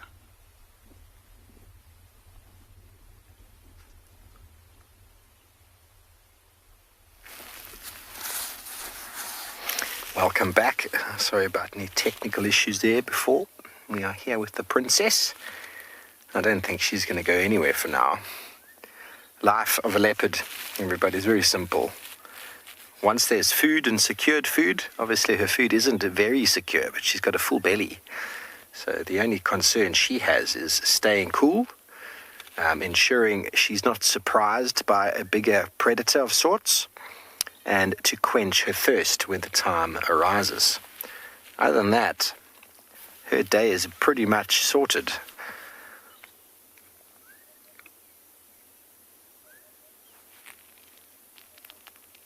So the reason leopards will many times, most of the time, will catch prey and hoist it so that they can eat it for days, because that means that for days they don't have to do anything apart from eat, move around, have some toilet stops, and then maybe go and drink. So life can be quite simple like that. But if they don't hoist, like what she's done now, it's almost impossible to assume that she will have it after sunset this evening. So as soon as it starts to cool this evening, it's almost a certainty that a larger predator or another predator, namely hyena, will find it.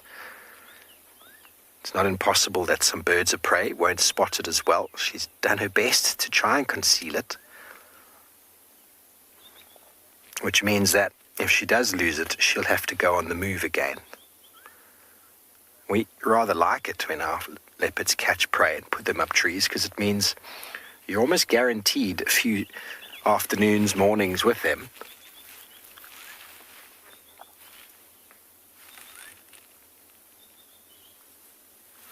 And down here in Djuma, the hyenas have definitely adapted to a behavior of following this individual, and many of our leopards around hoping to capitalize on their mistakes or on their inability to hoist due to the large trees being a little bit too far away.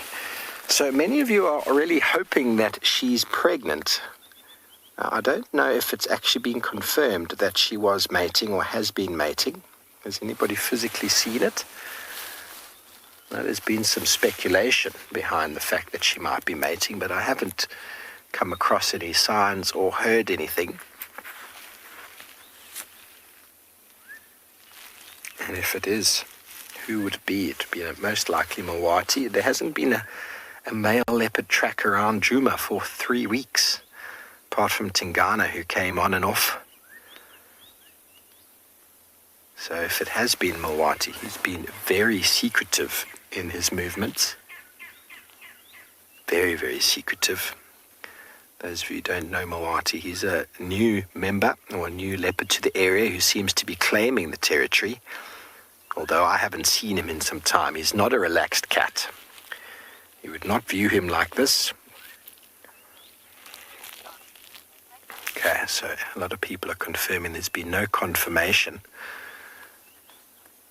We can assume things, but without physically knowing and seeing, it's very hard to say.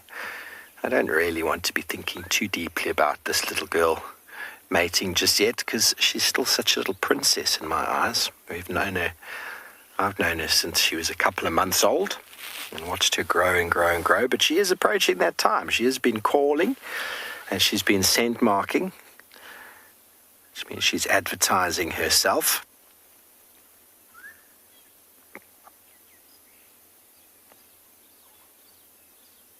Another successful leopard into the Djuma dynasty. Hello, Charger Blue. Leopards are susceptible to being attacked by lion and by other leopards. Any of the larger sort of herbivore animals, elephant and buffalo, will also have a go at a leopard if they can. But leopards generally get away from that sort of conflict. But any potential of her being on the ground like this, there's always the chance of a lion sneaking up. It's why leopards like to sleep in trees when they can, but also they are very vigilant. She might look like she's sleeping now, but the slightest movement in the grass will have her full attention. So cheetah have it a little bit worse off because leopard hunt cheetah. leopard, for the most part, a male leopard's not really looking to kill a female leopard. There is conflict between leopards, which leads to quite aggressive interactions, but they're not really out to just kill each other. But a lion, they don't like competition, and they will kill any other predator that they can come across, be it a hyena, jackal, leopard, cheetah, even other lions. It comes down to it. And a female leopard this size, 50 odd, maybe we could say she's 50 kilograms. Female lioness, 130, 140. There's just no comparison in the weight category. So leopards do very well to avoid staying out of the way of lions. And they often do. They just hear them coming or smell them and then jump up trees.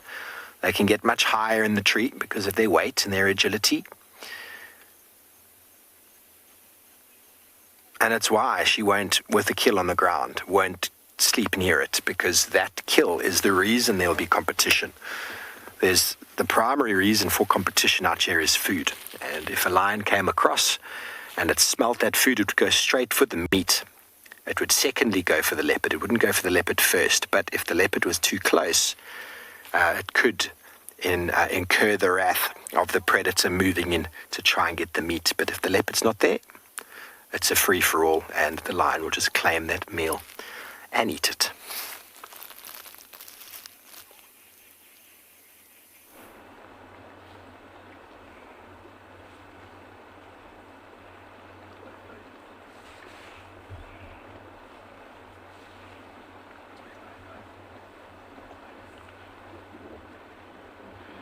Hello and welcome back, Jumbo Jumbo. I have just a handful of toppies. They've come from the other side. I didn't see them approach. I just saw them relocated, and here I am. I don't know what's on their mind, but they seem to be patrolling the other side. They have gone past the usual place they come down. I have seen them playing a very bad trick where they come down that rocky part there and come down. So I don't know if they are deciding to cross, but they are going to go off our side. But you know, we are not going to miss. Oh, look at that tiny little one. I hope, Mama, you don't take your little one across, because she's got no chance with this current here. So they have gone out of our sight, but that's the crossing way up there. Yeah, that's the crossing. We're hoping that they're going. That's one of the crossing a long ways up there, but they have crossed in many places along this area. So I don't know where they're going to cross. We're very alert, looking up and down, me and James. Hopefully we'll spot them when they decide to come down, and we'll be able to position.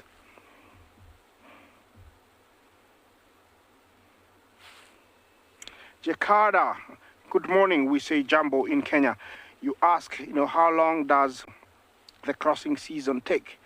The crossing, I would say, doesn't have a season. The migration does have a season, but the crossing can be on and off, and especially in rainy days, it's very off.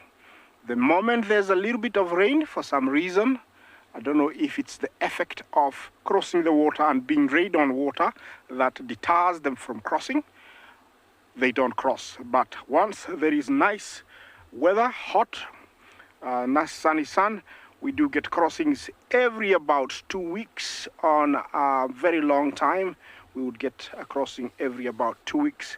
But on a very good day, during the 3 months that the wildebeest are here with us in the Maasai Mara, we can get a crossing almost every morning and afternoon.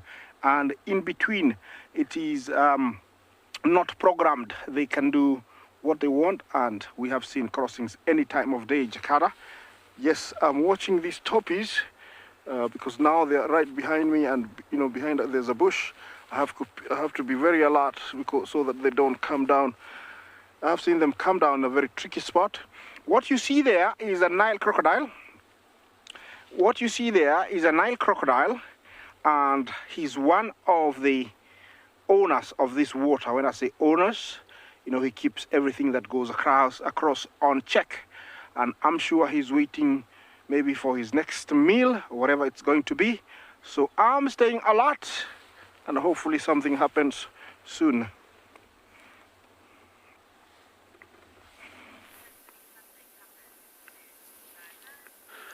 Well, those crocs, the way I know them, they have always brought down zebras and wildebeest. I haven't seen a croc actually bring down a toppy.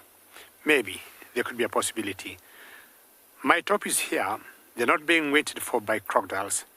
They're being waited for by these lionesses, or the lionesses we saw earlier are waiting for those toppies.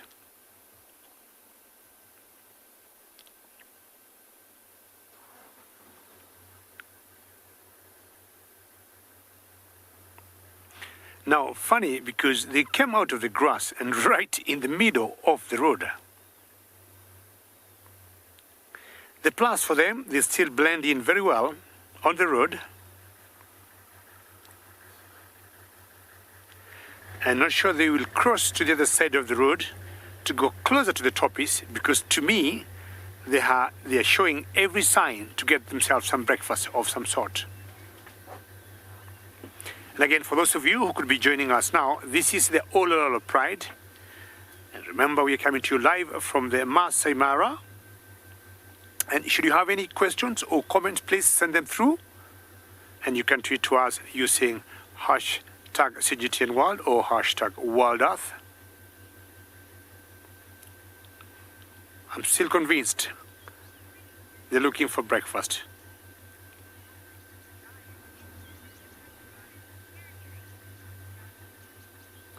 Jolly Whiskey, I'll tell you, lions are very territorial cats. All lions, and I'm talking of prides and the coalition of males. And what would happen? We have seen not once lions are being involved in very big fights.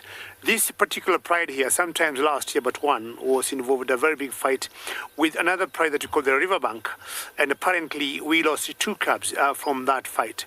And that also would apply to the males. In the males coalition, should either of them try to encroach a different territory for another coalition, fights will always be there. Males will always defend their territories for mainly 2 reasons. Number 1, breeding, and of course making sure if there are any cubs in that particular pride, it's protected. Otherwise, new males, when they do a takeover, will always come and kill the cubs and of course take that territory. Females, not different. But I'll tell you, during the migration like now, when we have a lot of food, a lot of wildebeest, we have seen many prides of lions overlapping territories without issues. But once the food gets limited, they'll regroup and go back to their own territories. We'll give these lionesses a few more minutes and see exactly what they want to do.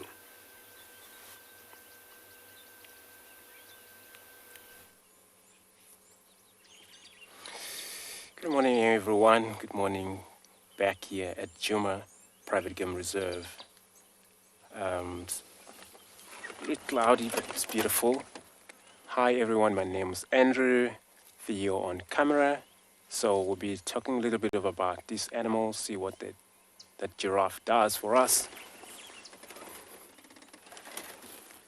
So, looks beautiful male giraffe. It's a very interesting thing when we see him from far from the distance, and we could just see the horn because he's right in the middle of the drainage line system and browsing. Look at his size. Usually it would be about 5.5 meter tall male.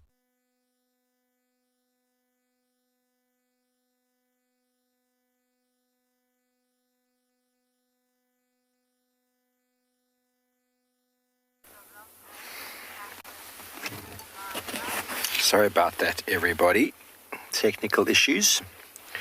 You're back with us. So, I don't know how many of you get water from anywhere. We've got in our camp these water containers that are 25 liters each. They're quite heavy. You know, most people struggle to carry 1, let alone 2. Now, we're trying to just put into perspective for you that a female impala weighs 2 of those. And if you try to put that in your mouth and drag it along the floor and then try to climb up a tree with that using your nails, It's not an easy thing to do, really not an easy thing to do. It puts into much better perspective when you can think about weight in that regard. 25 litres, 25 kilograms, 2 of those in your mouth, dragging along the floor and up a tree. And it's dead weight as well. Impalas flopping all over the place, the legs dangling out the side. So pound for pound, everybody, leopard are the strongest cat. We know lions are very strong. They're designed for being very powerful. But a lion has never evolved to carry anything up a tree, to physically use its strength to grab something and pull it up the tree. Oh, Tlalamba, you're beautiful. And that's why leopard outcompete cheetah, because they're much more powerful bone structure. They can launch themselves out of trees. They're very physical. And the strength to take something equivalent to their own body weight, even heavier than themselves, up a tree. I used to know a male leopard who used to take female waterbuck up the tree, and that was 1.5, almost 2 times his weight. Don't know how he did it, but we found them a couple of times up the tree, and they certainly didn't climb there themselves. So it's called hoisting.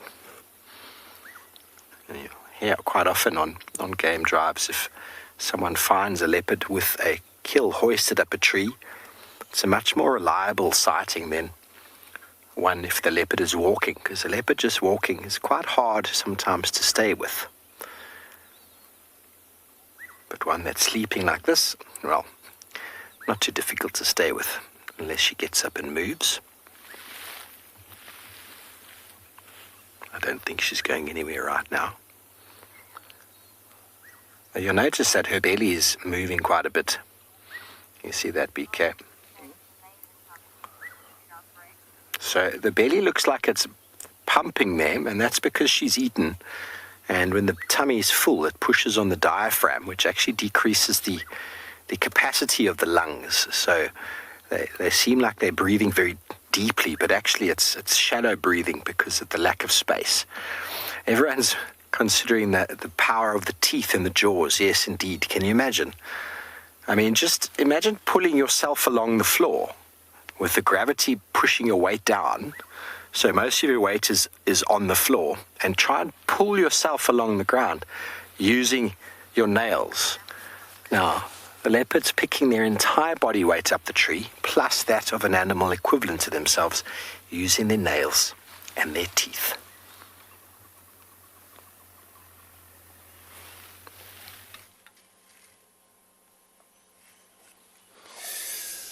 Welcome back, sorry about that.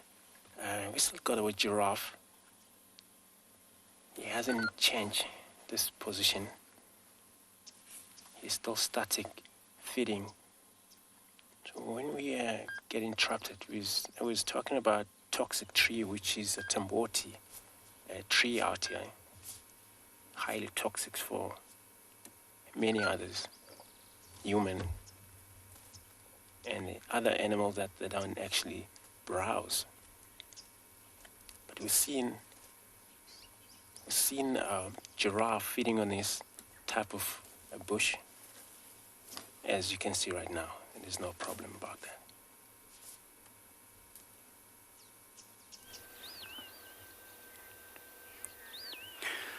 Well, we don't have the tamboti trees in the Maasai Mara, but we got other different species of trees here, and our main trees being the balanites and the bosque trees, and some trees that we call the comfort trees.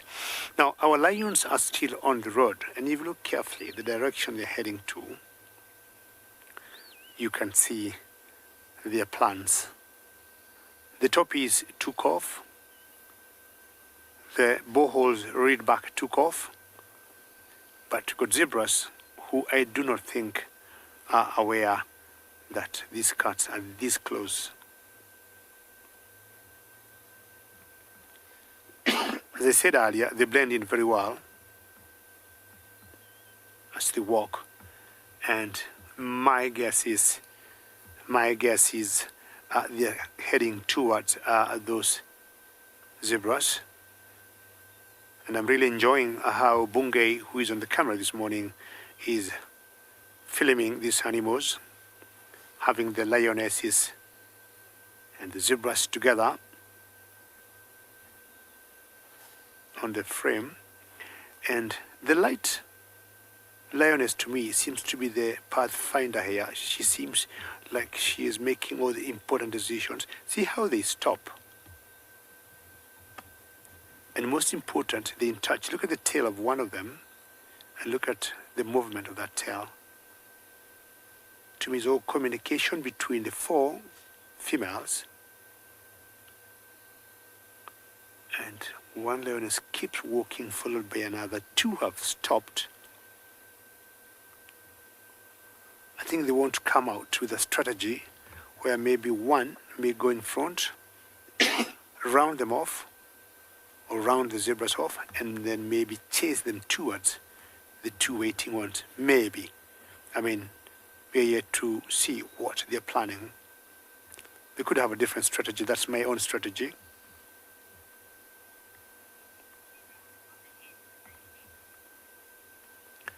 And just like you, myself and Bungay, we are on the edges of our steering wheel and Bungay on the camera.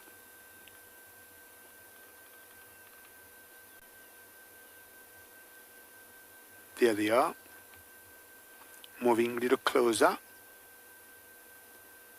One big advantage the lionesses got is how they blend in the grass. I would say 0 knots in terms of wind. The air is quite still. And especially after the rains we had last night and this morning. Look at the light lioness. See her moves.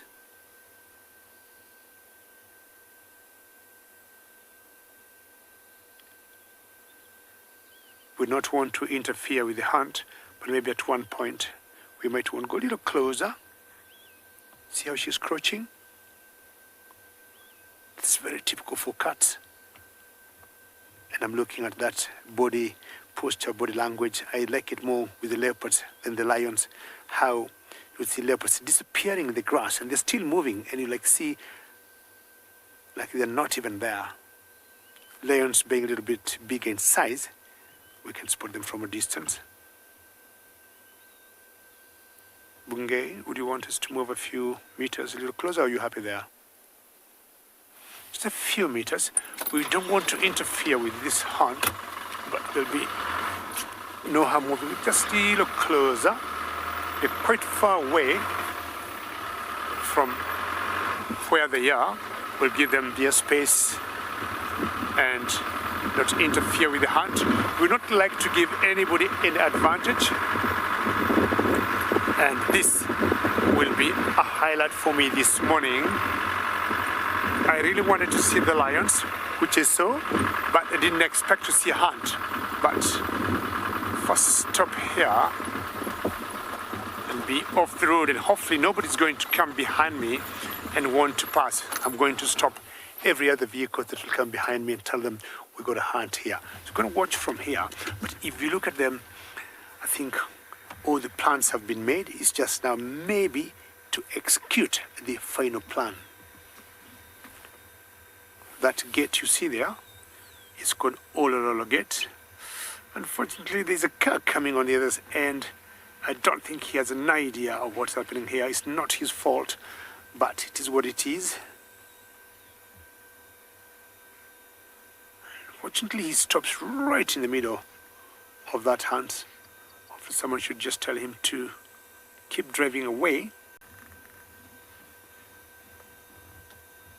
One of the lionesses is laid flat in the grass there. And the other 3 are on the left. One of them is crouching. You see the one to the right of that car? Look at that one there.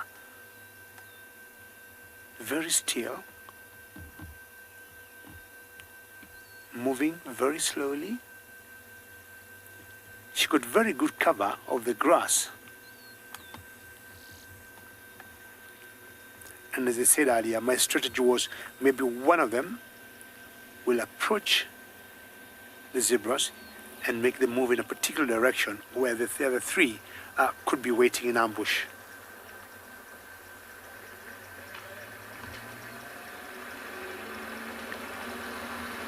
Lionesses take the time before they commit to go for the hunt.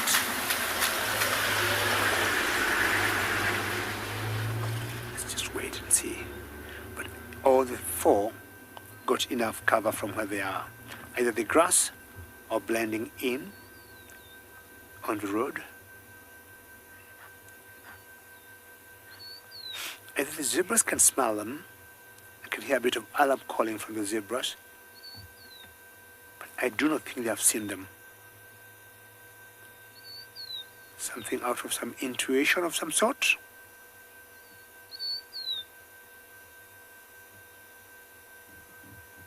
But I don't think they have seen them at all. Just sitting on my edge also, on the steering wheel. Zebras, can you see the lions really? I highly doubt. If they... Can you hear that?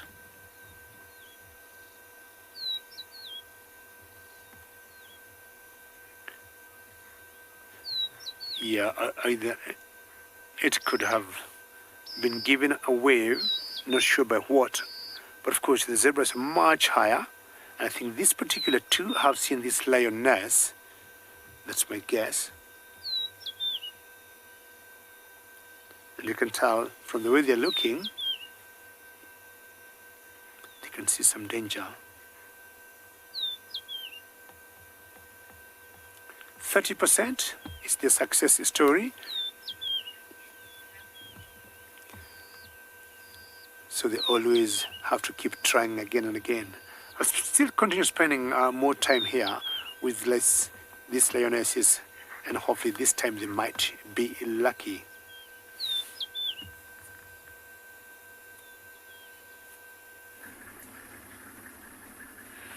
So we have a little treat for everyone this morning. So one of the other rangers that was driving found some animals. Now, I'm just going to reposition the vehicle so you can see. But right here should be good. There we go. There's actually a few around the bush. But let's see if our viewers can spot it from here before we even move in.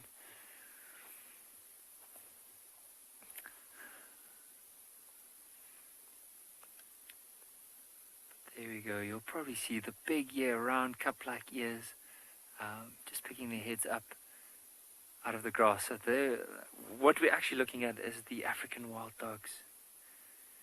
So there's a few youngsters around at the moment, and there were some vultures that were landing not too far from them. So the youngsters got up and started chasing the vultures, and eventually some of them just came back and they decided to lie down in the shade.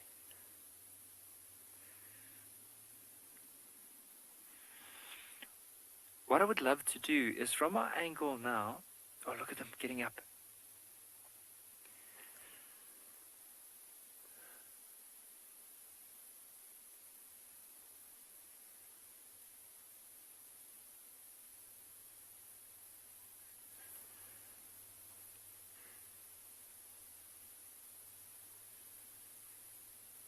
So I'm just trying to have a look and see how many are around. Now there is one puppy that is moving closer.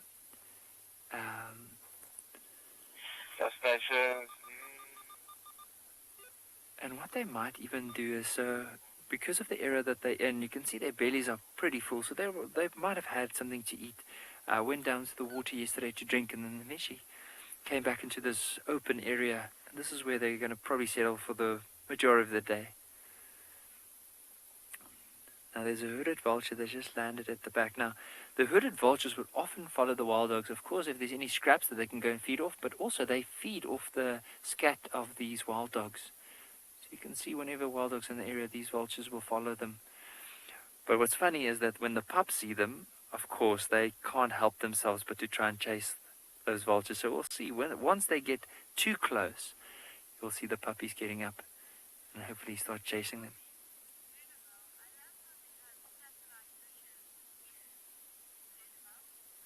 Little, I agree with you.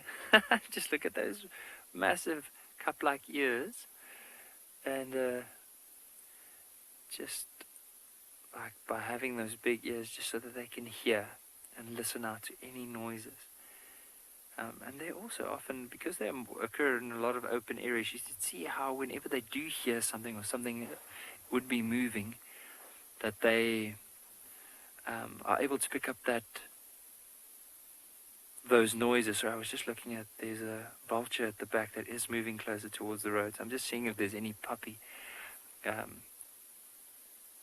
would be interested in having a bit of a vulture chase this morning. But it's amazing that all of them are scattered. So there's a few, you see that green bush on the left of the screen there, there's a few. You might just notice the ears there, some on the right, and some closer towards us. But they're very well hidden. I mean, you can easily drive past here without noticing them if they didn't move.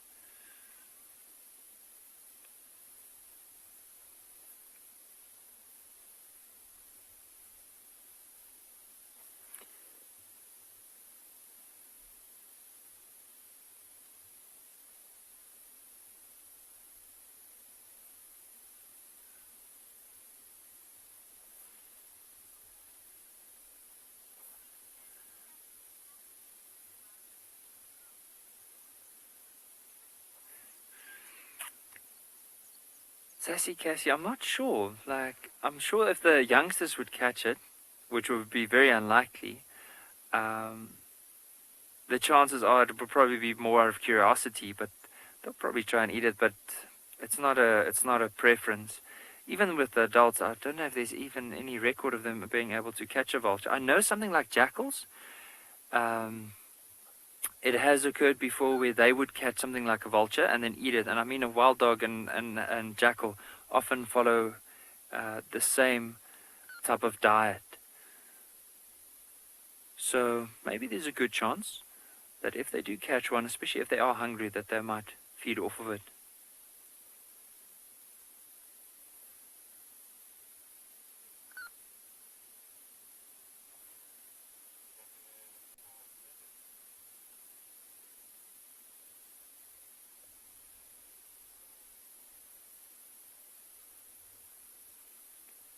There are some of them like have just lowered their heads now, and it might be just for them to conserve a bit of their energy. Of course, the youngsters a lot of energy, but they'll conserve it because it is warming up.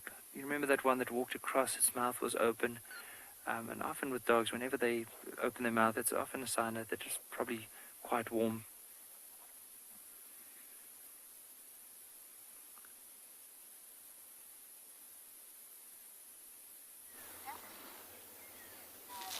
Thanks, Nikki. It's all about energy conservation in the wild. Animals don't do unnecessary things. Everything they do has got a cost. And Tlalamba has turned around to make her life a little bit more comfortable. But she is going to be spending the next while exactly like this. That feeling you get after a massive meal. You just want to go lie on your bed, because your body is requiring all the energy you have for digestion.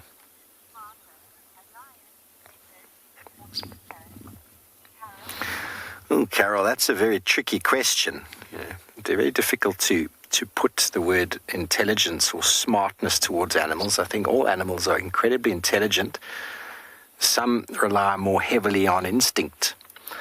I think between leopard, cheetah, and lion, I think all three are quite equivalently, very similarly sort of placed. They're very good at smelling out food. They're very good at hunting. They're very good at social communication. They're very good at survival. It's very hard to put them on a sort of who is smarter than who level. Definitely have enormous amounts of instinct between the three species.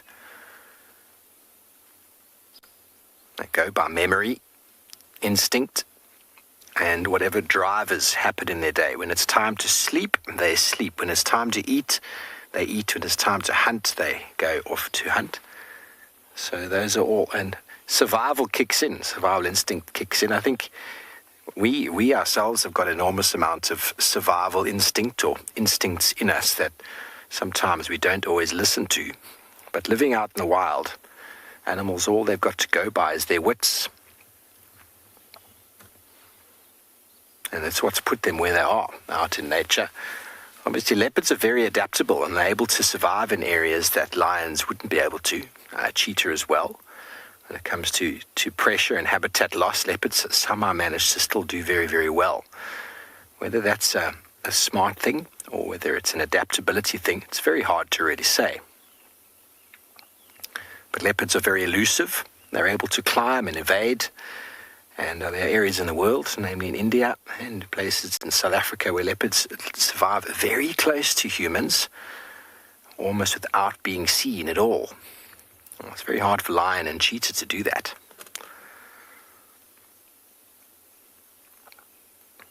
But this individual here is thinking about nothing right now, everybody. She might be counting impala lambs as she dozes into the shade of this wonderful tree. We're going to spend some more time with her. Maybe she gets up and goes for a drink.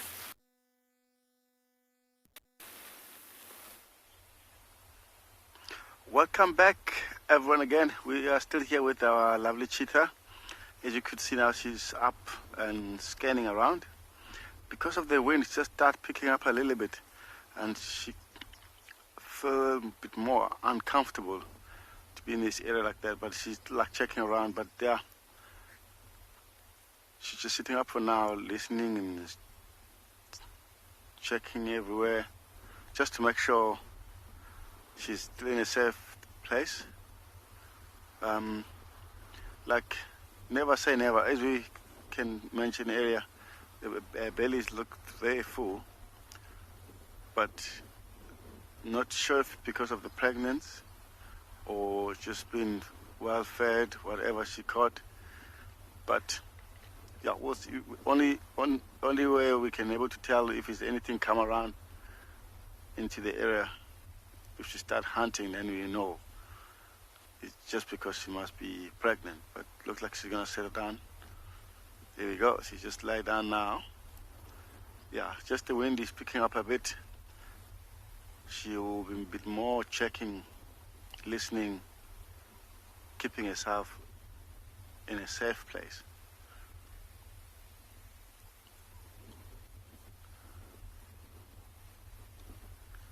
Yeah, she lost her interest. It looks like she was just listening and checking around. I know you won't be able to see from where we are because of the bushes are everywhere around here. Further up, there was some impala standing up. She didn't really pick up any visual of those because there's so much bush in the area. Otherwise, yeah, she looks like she's just sitting down for now and checking around, listening. Yeah, because that's what the cheetah have to be in a very good place, because she knows any of these other animals come around to her, like lions, leopard, even a hyena, they can easily kill her. Just that for actually control a number of other predators, because they don't like the other predators. They can kill so many, disturbing everything around. Well, as you can see, she just settled down a bit. We'll just sit here and wait, see if there's any changes.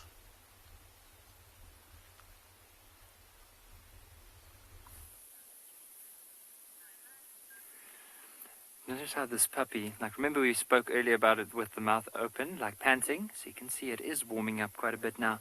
There are also quite a few vultures in the area, and there's a hooded vulture that is moving closer and closer. But what I want to do is, while we're waiting to see if there's any interaction, we just want to show you a bit more about the social dynamics, especially of these wild dogs.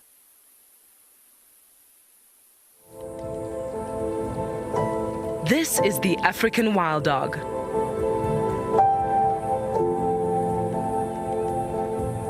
Much like wolves, they live in packs led by an alpha pair.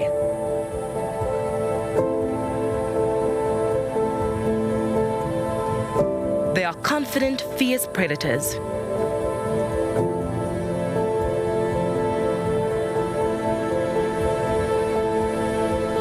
Their big ears are always perked up, picking up on the quietest of sounds.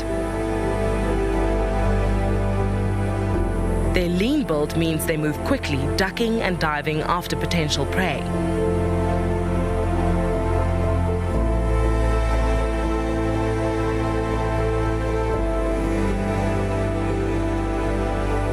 Research shows that wild dogs hunt in a haphazard fashion, but they eat far more per chase than most other predators. Once they secure a meal, wild dogs tear their prey to pieces in a seemingly vicious manner.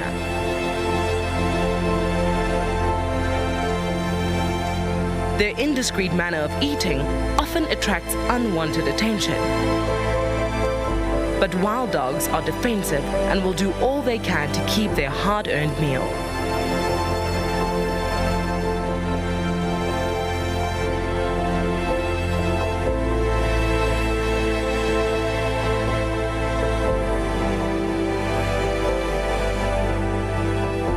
They may be cute, but this endangered species is a wilderness force to be reckoned with.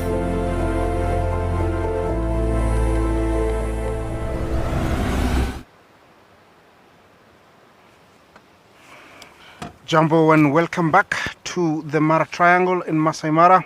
Of course, painted dogs or African wild dogs are beautiful, yet they play a very big role in making sure that the ecosystem is well balanced. A very successful predator.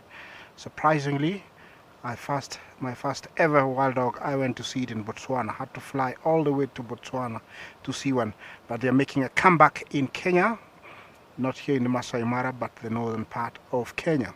Okay, all in all, I'm still here at the river and I have 5 toppies, and it looks like one mama has got a really young one. Looks like it's only about 4 days, and looks like she doesn't like her little one very much, because if they are going to cross, that little one has got a 0 chance, sorry to say.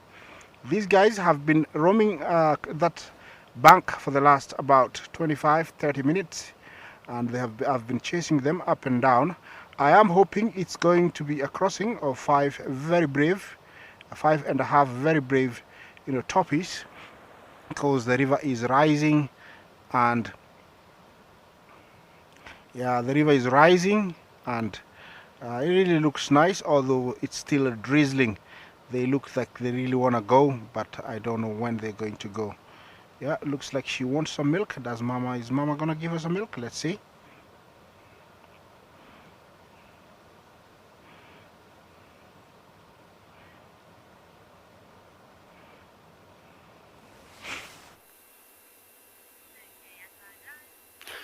Well, wild dog puppies, beautiful, beautiful to see them. Now, look at that raptor there, or that bird of prey. I would guess it has been rained on. I don't know where these birds go when it rains, and I think most of them will get rained on, and then they get their wings out, just shake the water out. But I've got a small quiz for you this morning. I guess this is a Monday morning, maybe it's a Monday morning, I guess. And the question will be, what raptor do you think that is? What bird of prey do you think that is? Tweet #CGTNWorld or #WildEarth. Who do you think that is? She's definitely looking behind downwards and waiting to see for any rodents that maybe would be moving. But you can tell her feathers are cooled, or rather they're tucked together because of the rains from last night and this morning. And I'm sure there's a swift flying out there. But who do you think this is? I'm sure we have seen her before, but she may look a little bit different because of the condition of her feathers now. A little bit overcast. And as usual, because I like giving clues, I'll give you a clue and I say it is a buzzard. I hope that helps. It is a buzzard. Which buzzard do you think this is? They'll eat rats, mice, insects. anything they can catch for themselves.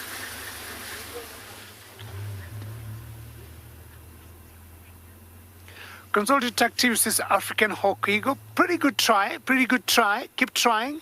It's not the African hawk eagle. It's not the African hawk eagle, and it's not the gym, not the African hairy hawk either. But keep trying. Look on the breast. See the white on the breast. The beak slightly curved. Look at the primary feathers and the secondary feathers. See the dark and a bit of white patch. And how she's patched right at the very tip and like staying 180 degrees. Jonathan, you're saying a Battlier eagle? Not quite. Battlier eagle, not quite. But not a bad try, Jonathan. Well done. Keep trying. Keep trying. Which eagle, or rather, which buzzard do you think this is? I already gave it halfway away by saying it is a buzzard. And I'm sure I can feel the answers coming very soon. Peter says it's an ogre buzzard. Very well done, correct, 100%. If I'm not wrong, you are right. And this is an ogre buzzard. Very well done. And she is, I would guess, waiting to warm up and keeping looking under to see if in the grass anything would be moving. Very well done. Right, time to move on and find out what else I can get for you. The lions didn't do much, and they went some under bushes and they slept. So I think they gave up the plan of hunting now until maybe later in the afternoon. Not sure whether that vehicle that came and passed there spoiled the plan and gave away the lions, because we had the toppies and the zebras alarming very much, I guess. But an afternoon will be another moment for them to try get some food.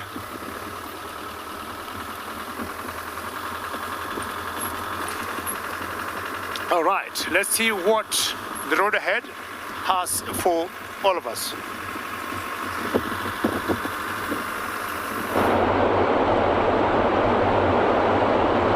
Hello and welcome back to the river. The turkeys have made a very big circle and they're heading back to the river now. And I don't know what's going to happen. I just have to hope that they do cross and everybody succeeds to go across. The river is slightly higher, so it can be tricky, but they look like the main reason here is to cross, because if they wanted to drink, there is plenty of water across the other side, because we've had lots of rain since yesterday. So definitely it is crossing that they need. They want to catch up maybe with the others that have gone ahead. They don't know that they're still quite a good number back there. This is the topi. It's an antelope found in Tanzania, Kenya, not very many other places, and also it participates in the annual migration of wildebeest, and they amount to around 20,000 during the migration. We do get a few left once the most have gone back to the Serengeti, and I think these ones don't want to stay in Kenya. They want to go back to the Serengeti. When I talk about Serengeti, I'm talking about Tanzania. It's the other side of the Mara, because the borders were marked.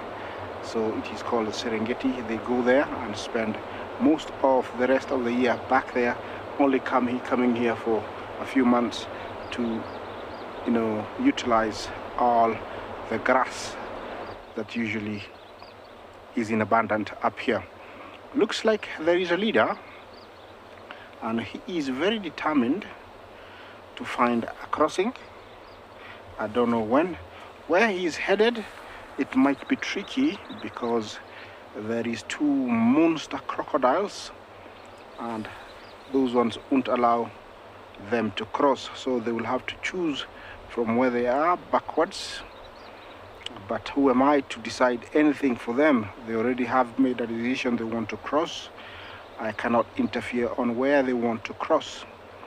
That is a very ambitious mom with that tiny little one. You can tell he's still wobbly. Yeah.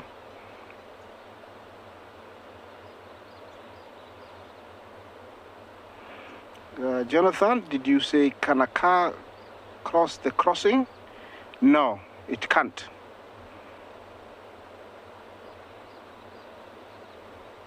Oh, sorry, you ask if the baby can survive the crossing. There is zero chances of it survive. There is zero chance. Even without a crocodile taking it, the current is too strong for the little guy. So it is a sort of a suicide mission for the little guy. But the mom really wants maybe to get across with the little guy, but it is suicidal, very suicidal. I'm waiting to see what's going to happen. I cannot say anything, but definitely it's not going to make it. Yeah, over there, I don't know if they're able to come down to that little rocky area. Let's wait and see. They have moved further down. Where they are headed, there is a crocodile. I don't know. Let's wait and see. I don't know. We cannot see the crocodile from here, but we'll be able to, get to that when they get down to the river. Let's wait and see. They are being very careful, looking across, making sure where they exit on this side is okay. That's what I think they're checking. Yeah, that's where they want to go down. And over there somewhere was a very big crocodile. There were two of them. Yes, are they still there? Yes, there they are. They're back to back. There they are. Huge. They're two big crocodiles. And those ones will deter the tortoise from going across. So let's wait and see what they decide. But I don't think they will go there because tortoises are smarter, I would say, than wildebeest and zebra. And I have seen them make a decision once they find that there's crocodiles. They just turn back quite quickly. Yeah, they're still heading there.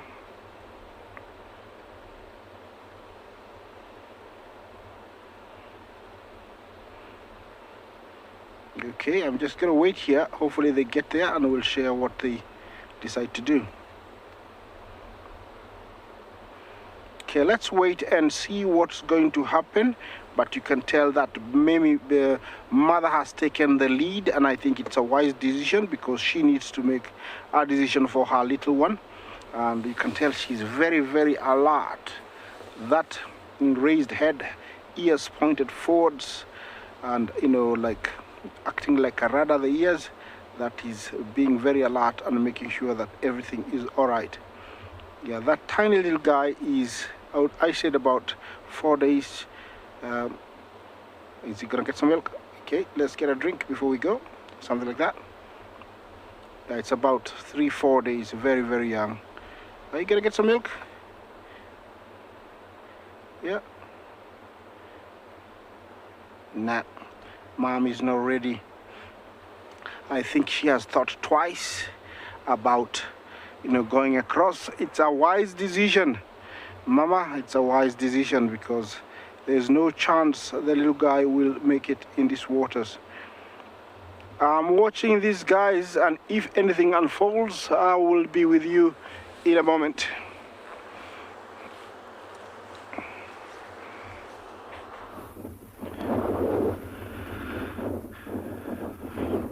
Good morning, and welcome to Tswalu Kalahari. Guys, my name is Maurits, and we are here with the rockstar meerkats. Something really interesting just happened. We've been waiting for them to wake up in the burrow just in front of David. We saw the tracks going in. But then while we're waiting for them, the wind is pumping quite a bit this morning, so it is a little cooler. And so we thought they might lie in for a little while longer.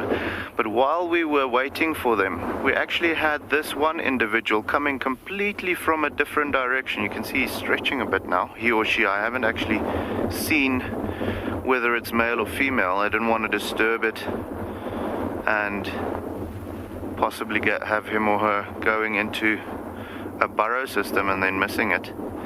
But what happened, Veronica, our meerkat habituator, told me that yesterday she saw the group chasing one of the group members, chasing it off. Now it's difficult to say whether it was male or female, I think, because if it was male, they sometimes, move away, leave groups by themselves to go and join up with other groups. If it is a female, sometimes the alpha female decides, okay, no, there's too many females here now, and she might pose a threat to her, so then they actually chase her away, and then they have to go and form a new group of meerkats. But so this could be the individual that was chased yesterday that's now coming to see if they love him or her again. He's just not looking at me. I'm going to walk around quickly and see if I can see the front part so that we can see whether it's male or female. But really, really interesting. I mean, this meerkat, we're going to be with you guys now again when they wake up, but you guys, as soon as we figure out what's going on, we'll let you know.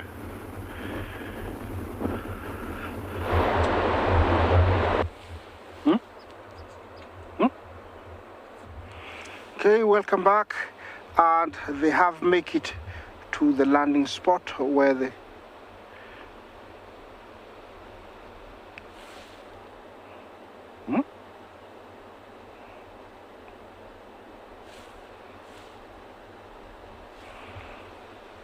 Yeah, they have made it to that point where they have to go down.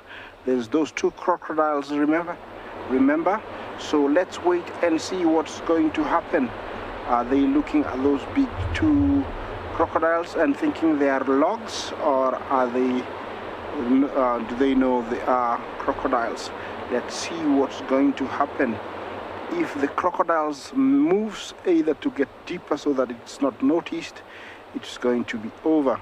And if the topi decide that it's a log, then all of them will go. It's very exciting, but you can see the focus, all their eyes. Yeah, it looks at, how alert the one in front is. Yeah, who am I to say anything? I feel very bad for that mama in case they do decide to go. But this is nature's at its best, and there's nothing sometimes we can do. We just have to see how it unfolds. Yeah, they are thinking twice. Is the little guy thirsty? Is he gonna go down and try and have a drink? No, he's being careful also. Yeah, you can tell those topis, the four, realize that there is something there that's not okay. Yeah, and something doesn't look very okay. They're telling each other, are those the things that eat us? Did they take Magdalene last time, or did they take Isaac last time? So I'm not going. Yes, that was, they decided. I'm sure they figured out those were not logs and they were crocodiles. That is sometimes why I like the topis. They make wise decisions, and they know that that wasn't a log, it was a crocodile. Phew! Yeah, that was a very good one, a good move, but you can still see that it's not over. It's like, could we try the other crossing? Maybe they're absent, maybe they're too cold and they died last night, and so we can cross. So you can tell, they're still looking at the river, but being very careful. I'm watching them, don't you worry.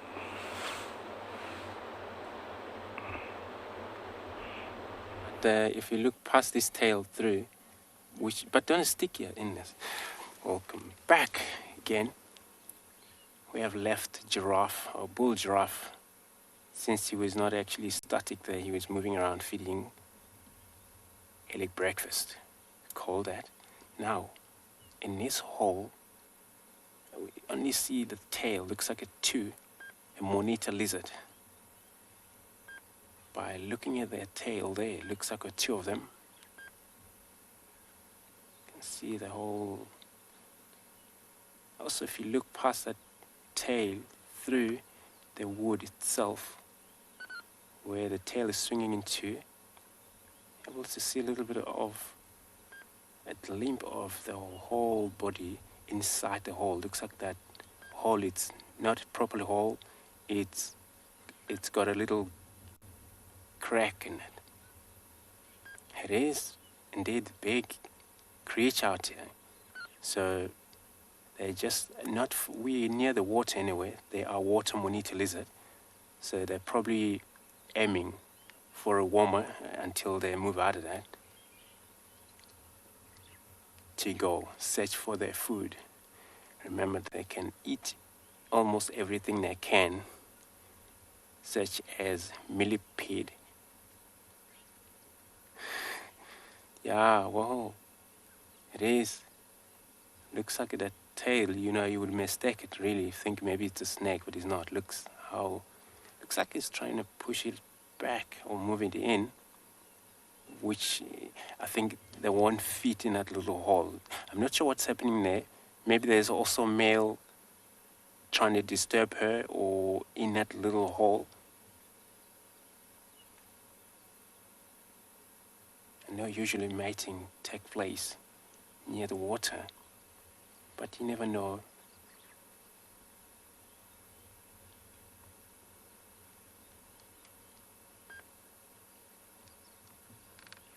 So who could hunt them when they're out of the water?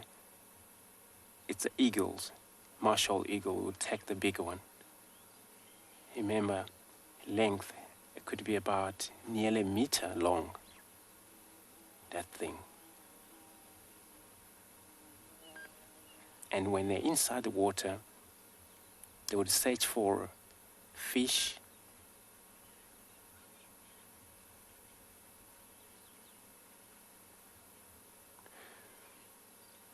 just couldn't really copy the really question there. If you can repeat that again for me. Are they venomous?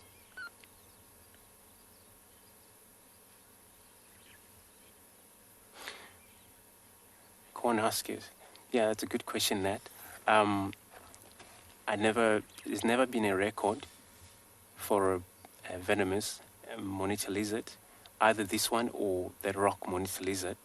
But of course, they can give a little bit of swollen wherever you get beaten, because remember, they have a bacteria probably. This is what would affect you, but I don't think you would die from them. It's just so that you remember they're one of the remain of dragon out here. So they're still kind of the same family, but they are a bacteria a lot weaker than the previous. So yeah, they are not toxic, venomous. But of course, they have very hard skin, look like that there with this band.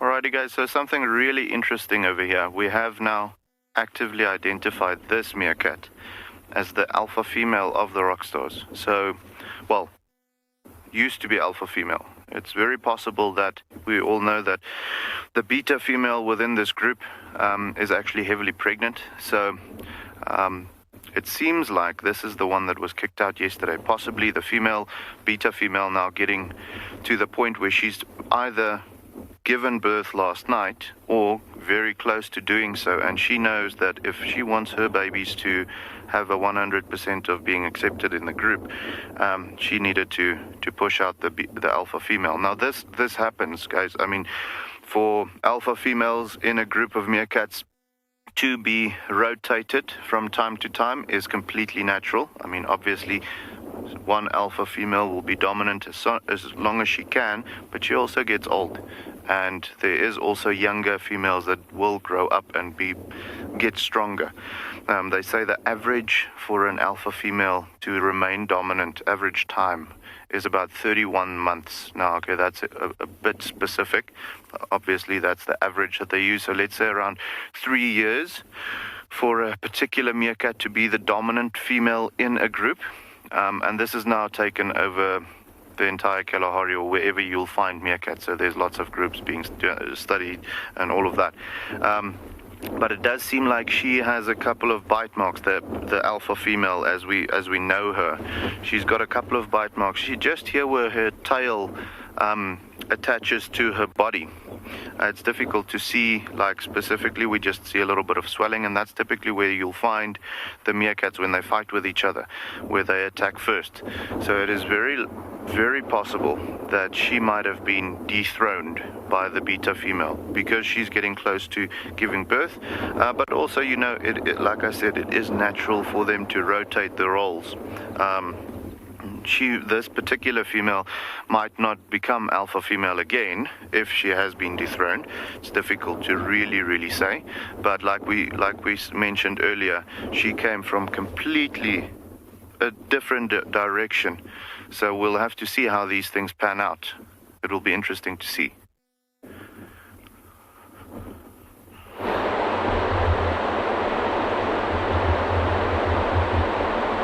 Yes, welcome back to the river.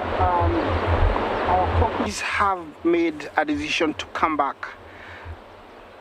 I don't know if it's time to cross or not, but they came back very hastily, and I thought it was going to happen.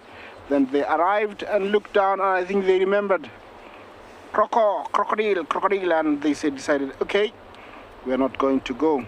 The crocodiles are right there. And that's a very big deterrent. It will deter anybody, even the bravest person. It will deter.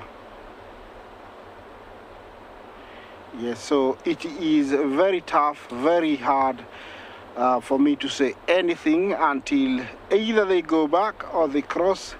What is going to happen right now, nobody knows. Remember, they don't need to cross. If they knew how to go all the way around, it takes much longer. It might take even 3 weeks to go around. So they prefer to cross right here and then land on this side. But once they land to the side I am in, they will have to cross the river again further down to go to the northern Serengeti.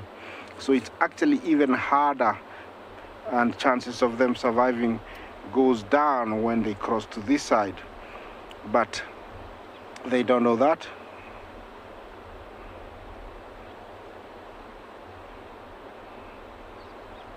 Ava, very good thinking. If the mom could take the young one on its back, of course it cannot. Unlike us humans, Homo sapiens or primates, we can make decisions and see what is best and make decisions. They don't have the brain capacity to think that kind of thinking. For them, it's just the urge, and the decision is made there and there, and if they decide to go, they go. So, good thinking, but she cannot think that way. Even like an elephant thinks, like it will swim on the like the strong current side and put the young one on the other side. These animals don't think like that. Look at that female. Looks like she's really focused on those two crocodiles, and she's realized, you know, they are crocodiles. See that? She's even like taking a closer look. See how focused her eyes are? You know, she's realized, oh, these are not rocks, they are crocodiles. And looks like she's sniffing where they were lying. Looks like they were out. Yeah, she's confirming.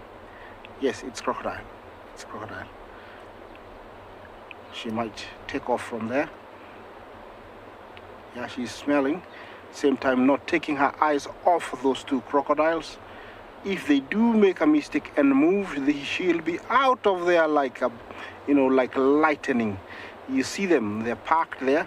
I'm sure they're so excited. Their hearts must be racing, you know, saying, oh, here comes another male.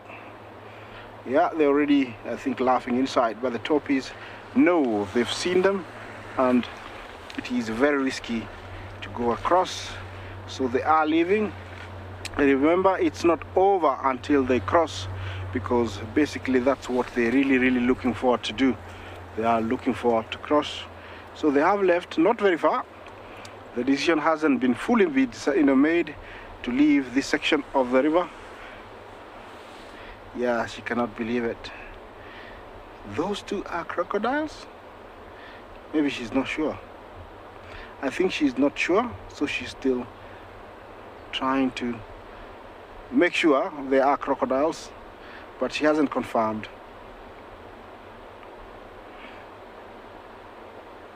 Well, I'm gonna continue staying here because it's also interesting to see this kind of behaviors where the toppies realize that that wasn't a log, it was a crocodile. It is not over, because I have seen that kind of behavior where they leave the river and then 2 minutes later they turn around. So I'm staying here, seeing what's their, to see what's their next move.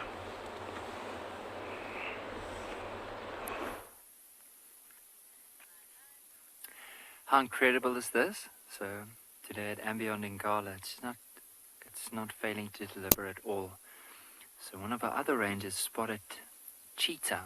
Now it looks like a mother with 3 youngsters, and currently we're looking at the 3 youngsters, and we don't know if they've ever seen a vehicle, so we are keeping quite a bit of a distance away from them, just so that they can be a little bit more relaxed with us being around here. But you'll see the mum is just off to the left, lying down under shade, so she's pretty relaxed, but they not as much.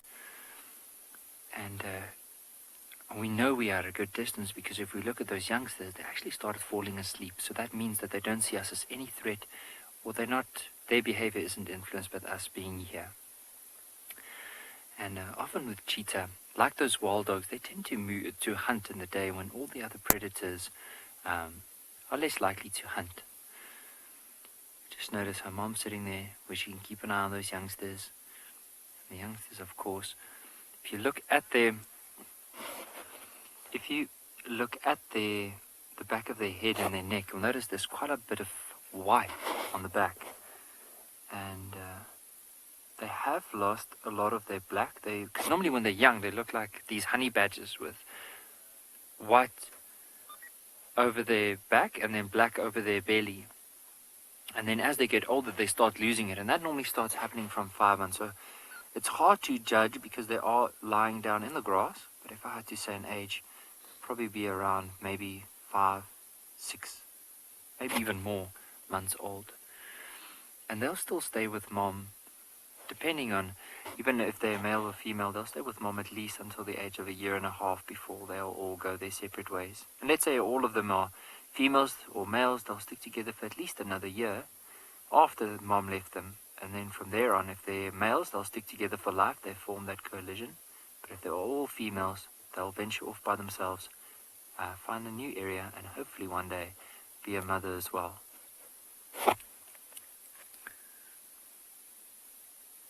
And often with cheetah, they are so hard to spot, especially in the tall grass.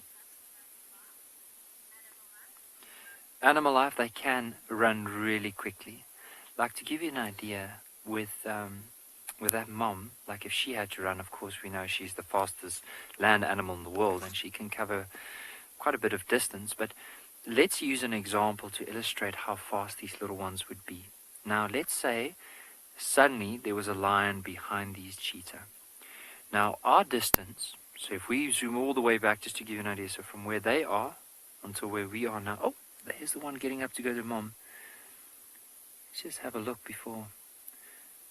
So you can see they're very elegant. Now in order to be one of the fastest animals in the world, they had to give up something, and that's size and strength.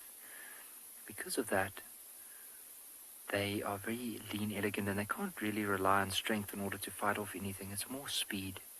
See how that one's going down to mom. Now at this age, they probably won't be suckling, or they've probably just gone off suckling.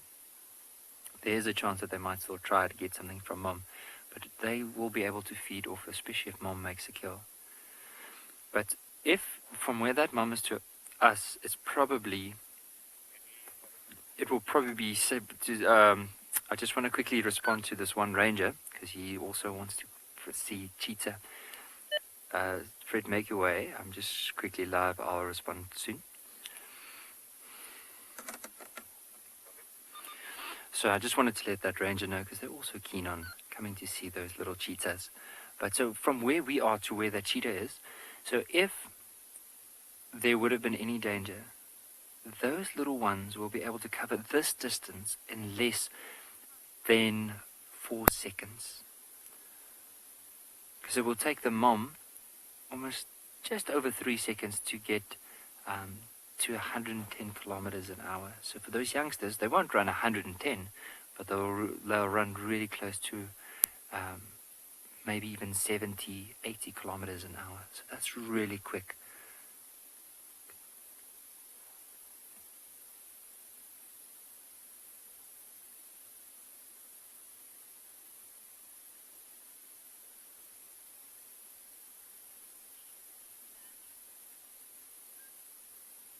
But how's that for a family portrait of those cheetah? See the mom sitting up, cubs just staring over mum. They probably just moved a bit closer to get into the shade.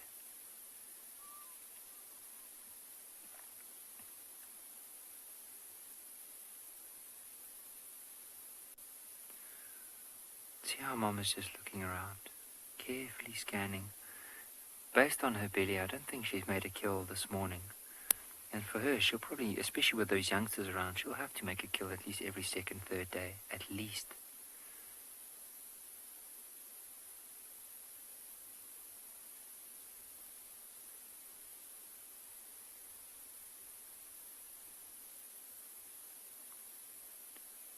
But very majestic animal, just the way that she's sitting up and just scanning.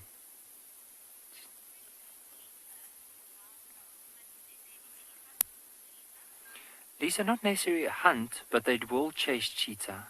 I have seen it before, where there were cheetah in the area and the wild dogs came through and they would chase the cheetah. But normally the cheetah would outrun the wild dogs. But you never know. I mean, if there's a young cheetah around and they are surrounded by wild dogs, you just never know what the outcome's going to be. Often wild dogs would do that with leopard and chase leopard up into a tree, and then it looks like it's more for sport than actually just trying to hunt that leopard. However, with cheetah, I'm not sure. It's a very interesting question. I don't know if there's any behavior or anything ever recorded like that, but according to my knowledge, I've just never heard about that. So maybe if some of our viewers have heard it, seen it, maybe experienced it, I would love to know.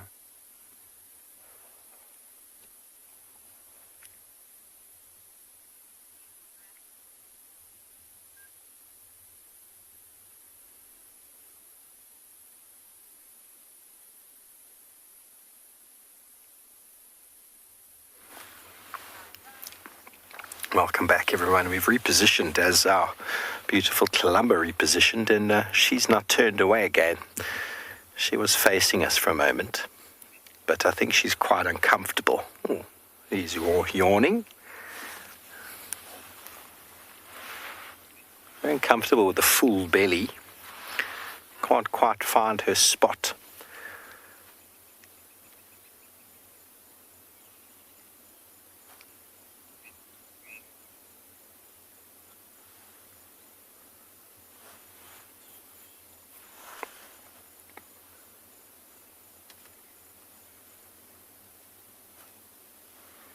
There's not much shade available, but she's definitely found the nicest bits of shade at the moment.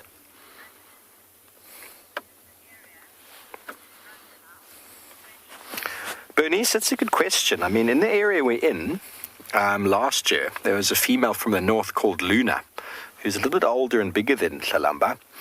And she came in and actually was competing with Kalamba over some food. And I think James Hendry was here, and that's the first time he heard Kalamba calling. So it definitely would cause her to become... Oh, just heard the Batelea calling. Don't know if you heard that. Sounds like a chicken. A Batelea could find her meal, which would be a problem for her. She would definitely get quite aggressive. She'd get quite aggressive towards a Batelea, and she'd run towards her kill. So she definitely would, if she is now showing a lot of territorial behavior. See, she knows the Batelea is called now. She's going to go back. I'll try to find you the call.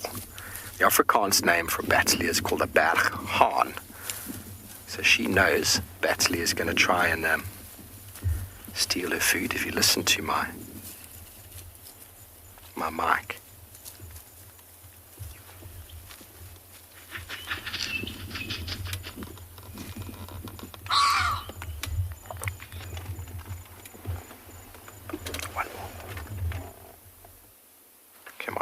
Play one more time.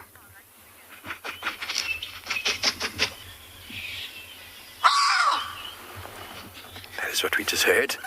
Now she's going to go back Have we got space, BK?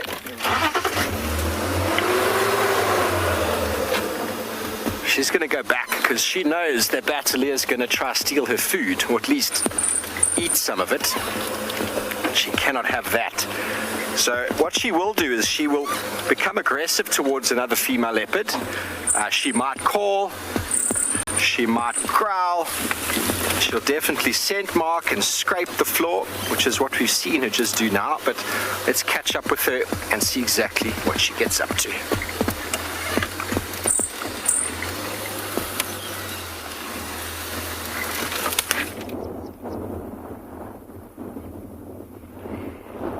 Alrighty guys, so still no other individuals out of the burrow yet.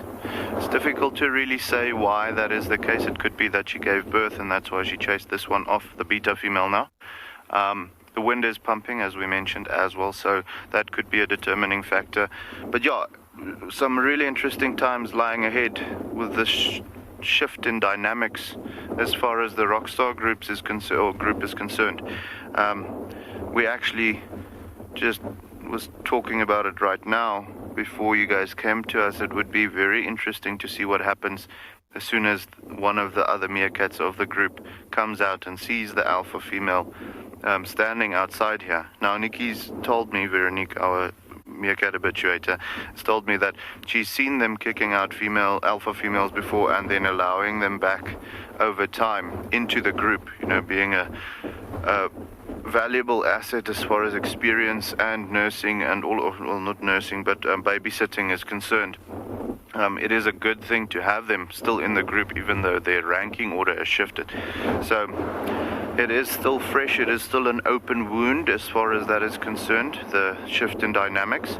So it would be interesting to see as soon as one of these other meerkats, specifically the beta female, comes out this morning, if they do come out, to see how they react to this, I almost want to call her the outcast female now, because you don't know if she's still going to be the alpha after this. So yeah, very interesting time lying ahead. It does sound like there's some sounds coming from the burrow, but however we're not seeing anything yet, so it is very possible that she might have given birth and then they're going to take a while to come out. So we'll see. If not today, we'll actually come back tomorrow morning or so and see what is going on then. It would be great to see how this story pans out.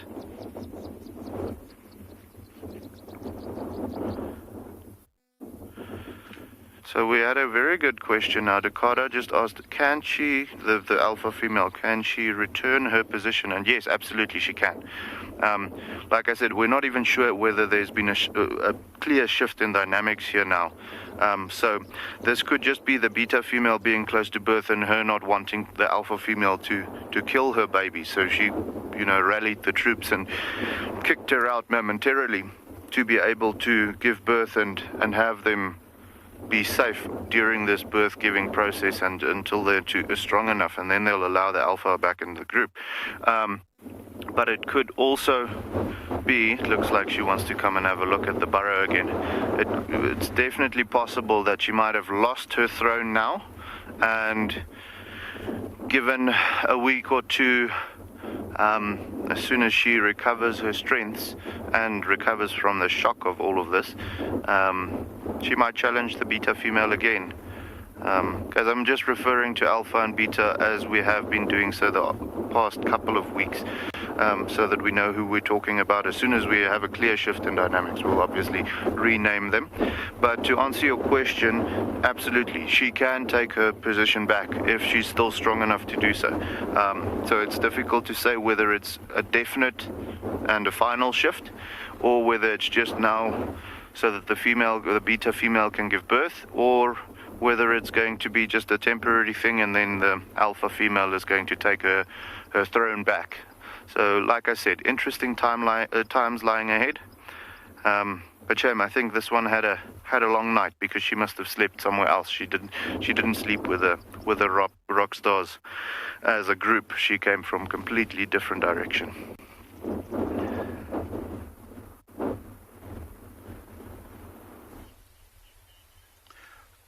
welcome back, everyone. We are still here with our lovely cheetah. As you can see, she actually changed that position where she was earlier on, and because of the windy, she just get frightened by one of the branches get blown by the windy, but you can see she's keep on checking everywhere. But yeah, nothing really actually disturbing her except the windy. Otherwise, she's been hanging around for a couple hours now. She doesn't look like she's going to move anywhere. She will be like changing trees to tree as soon as the sun changing direction, and she'll be like resting around in this area. There was some impala earlier on.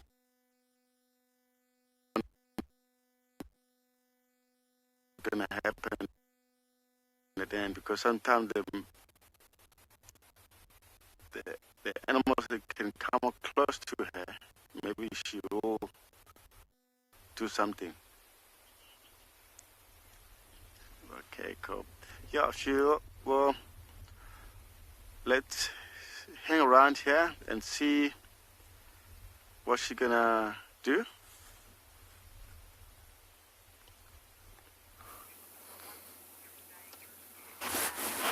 Well, welcome back to Djuma, and welcome back to our leopard. The Battalier is currently flying in and around the area trying to discover, and she actually has been watching it quite closely. There's a vulture that has followed the Battalier here, but neither of them have landed. So she's now going to walk back to her kill and make sure that nobody gets there before her. So with any predator that she's bigger, then she will definitely chase off. If a hyena managed to come, she'd probably go towards it, but she wouldn't be able to fight the hyena. But a female leopard, she would definitely have some territorial aggression towards, but if it was a male, she would probably make some chuffing sounds and sulk. Okay, let's go, Beaks. She's moved. She's going straight back to her kill. But she's buried underneath the bush.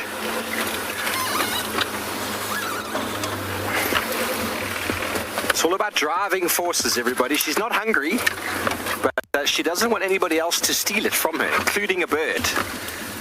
We were with Sibui, another female leopard. A Battalier landed in the tree when she had a kill, and she charged up that tree very aggressively to chase that bird away. So there's enormous amounts of competition for resources out here. And resources, for the most part, in predators is food. Just leave her to walk through the long grass. Isn't she beautiful?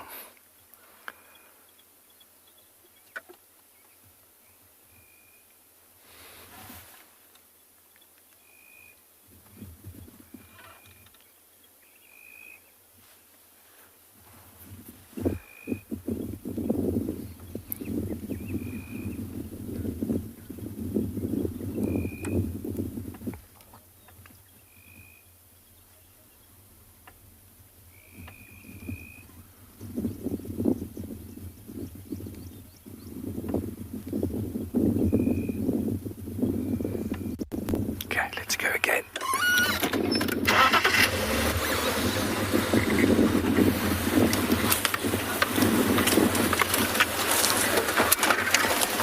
Just around the corner.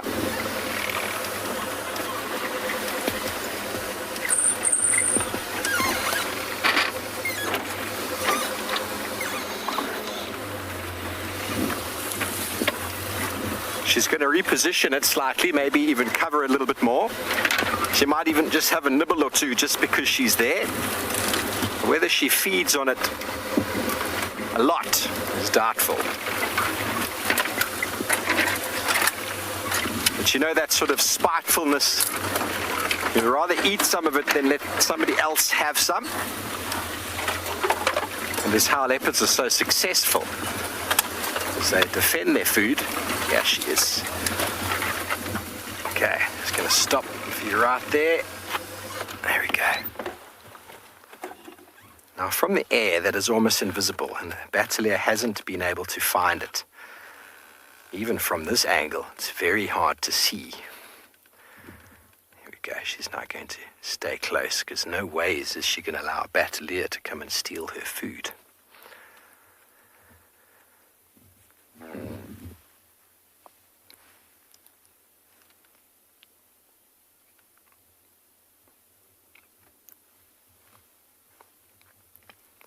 So she's probably going to nap on it now.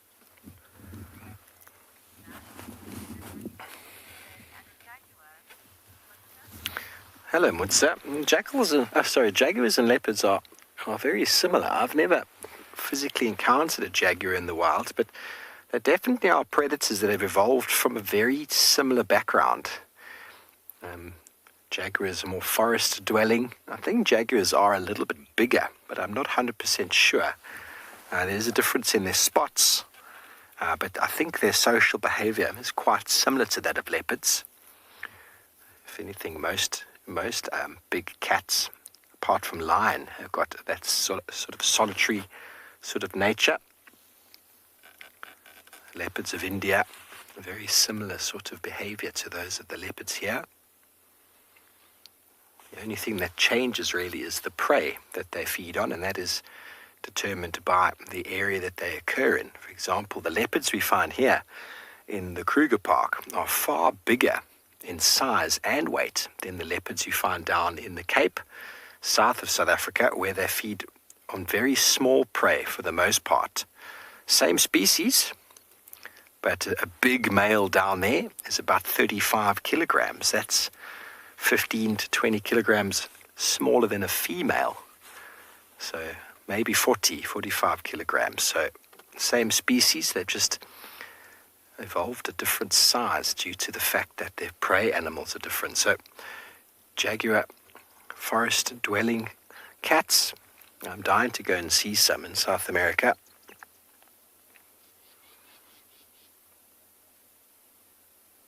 I don't know if they need to tree their or hoist their kills because of the lack of competition.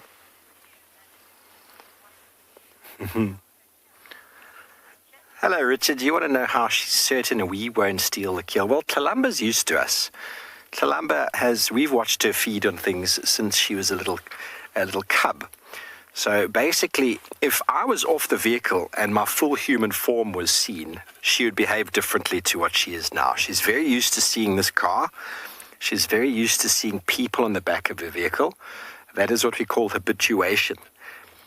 This vehicle, from the day she was born, has followed her around. Her mom never reacted to it, so she learned not to react to it. There's no competition.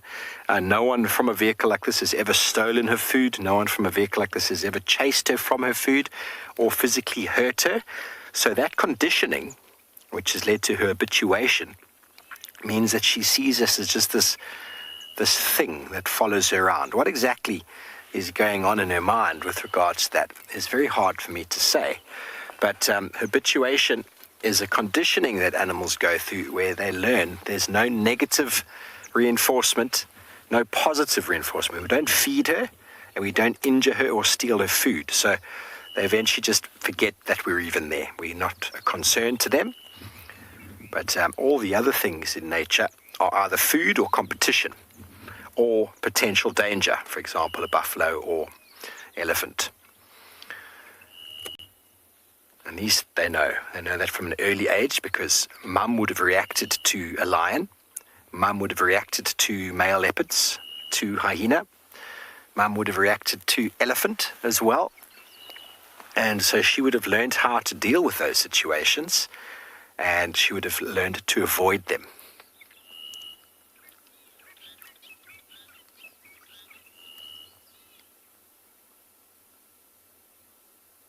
Doesn't mean she is a tame animal, everybody. Please don't think that. She is a wild leopard living in her wild habitat, living a very wild lifestyle. And we're just very blessed to be able to witness this secret and wildlife of the leopard.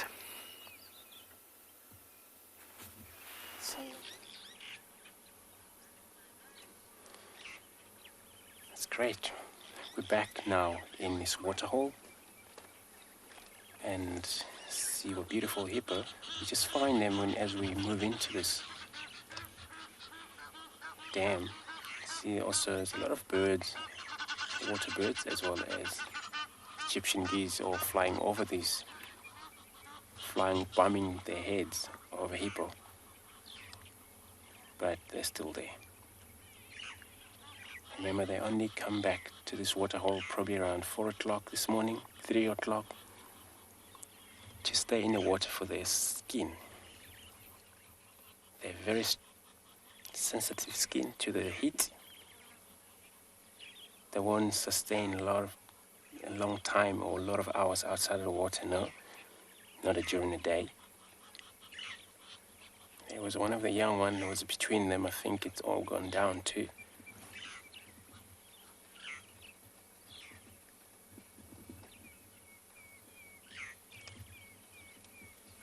For them,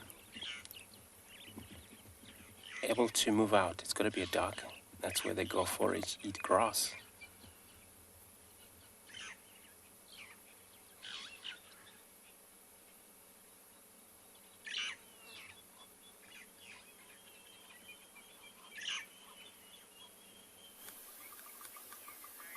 Another creature that's quite secretive is a kudu. Well, we've got 2 of them, and they've snuck out into the open very, very quietly. It took them a couple of minutes to come out from the bushes, and now they're having something to drink.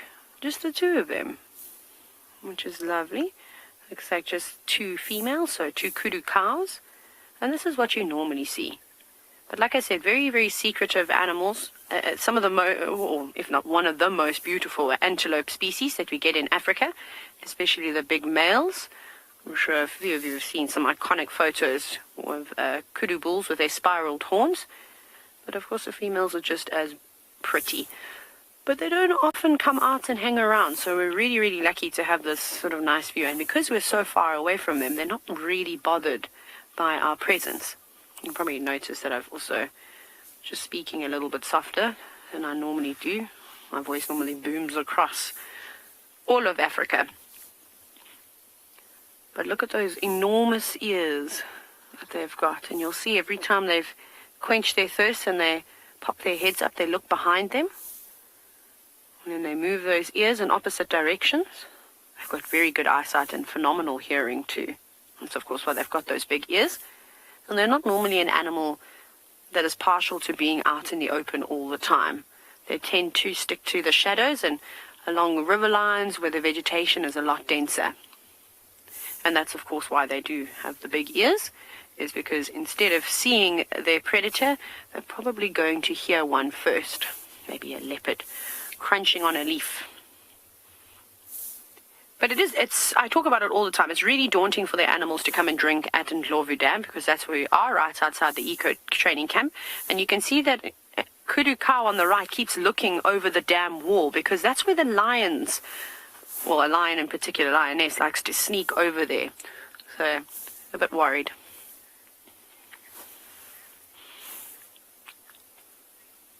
Faith Juggernaut, I think it depends on the animal species as to how they drink. With kudus, it doesn't look like they're lapping up the water. If you look very, very carefully, you'll see that they bring their lips right to the edge and they're actually sucking it up. So impala typically do the same thing. Obviously with wild dogs or hyenas or lions and leopards and the cat species, they will lap up the water. But even vervet monkeys, when they come down to drink, they put their faces right to the edge of the water and they will suck it up.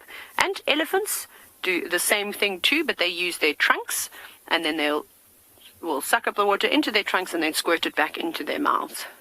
I think they'd be here for a very long time if they had to lap up the water. So at least this way, I think they're getting more mouthfuls. And of course the iconic moustache that they have is quite cute. Jakarta at one point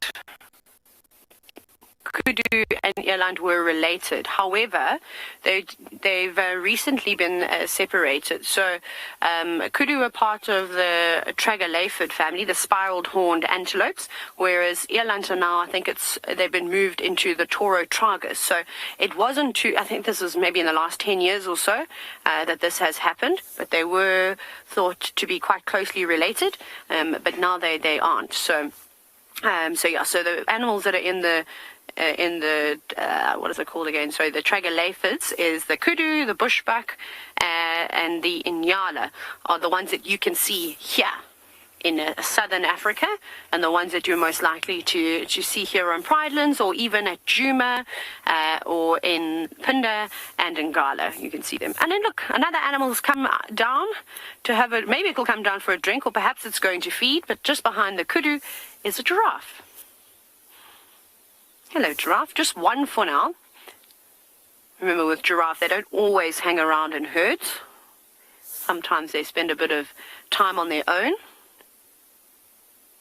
Now you can also get an idea if the giraffe comes out quick enough, sort of size comparison, because kudu are really, really big antelope. It's not the large antelope in Africa. Obviously, we're just talking about the eland, and that is the largest, well, that's the largest antelope in the world, in fact. But you can still see how big they are. I mean, they could squeeze right underneath the giraffe's legs, as could we. But in comparison to an impala, or even something as small as a little steenbok, they sort of dwarf the other antelope species. The waterbuck is similar size, but the kudu is still taller. But I think we're just going to stick with our plan this morning and enjoy all the animals that come down for a drink at Ndlovu Dam.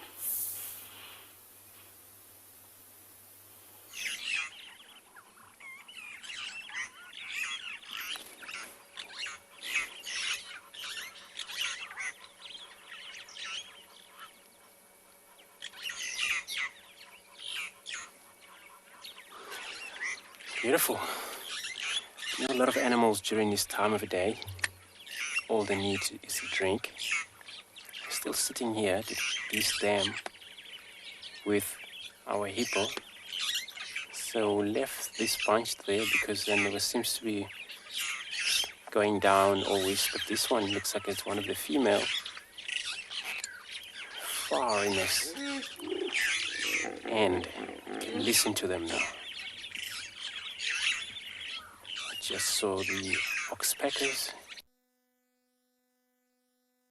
especially this time of the morning, for them able to communicate, because here it looks like it's larger lake, so all spread around, and that's how they would be able to communicate, make sound. But for them being in the water doesn't mean other animal won't come drink here. Of course they will come drink. Herbivore species, they don't have a problem with them. But if it's a cat, come down here, you will hear them able to, make a lot of noise.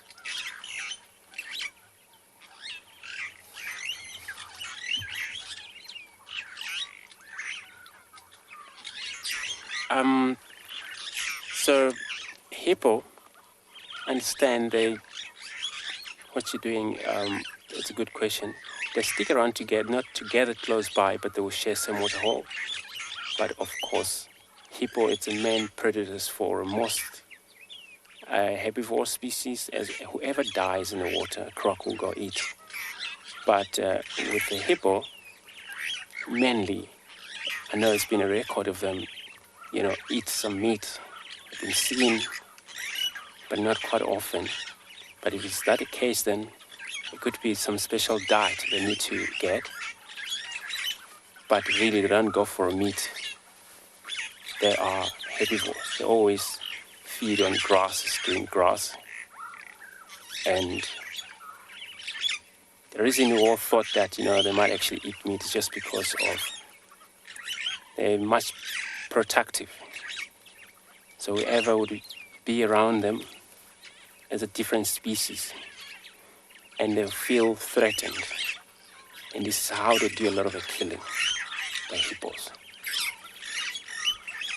So it could be some also crocodiles in this waterhole, which we can't see right now, but they will stay far from one another.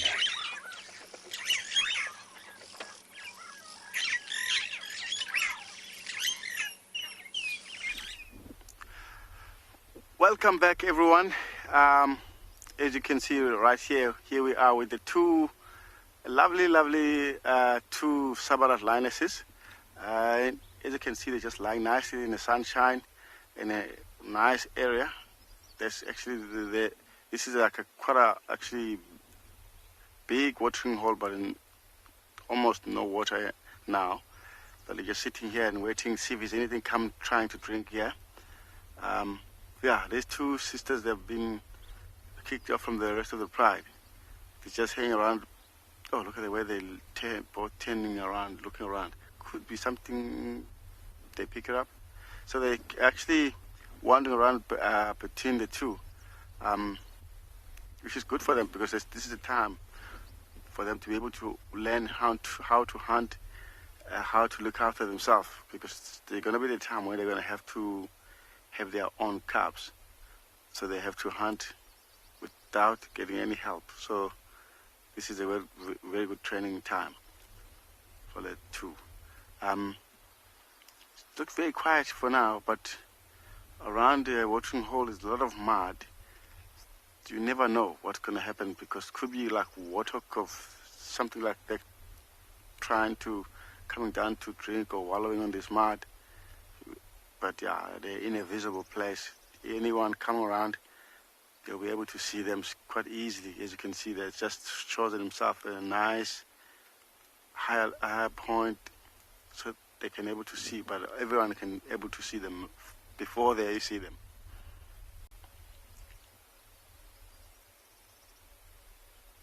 Beautiful sisters. They're quite lazy. Yeah, this is. Look at this. Look at the place where they are. It's quite red soil. It'll look even more beautiful. I think they're just enjoying the day. Beautiful day, nice and warm. But I'm pretty sure when it starts getting a bit more warm again.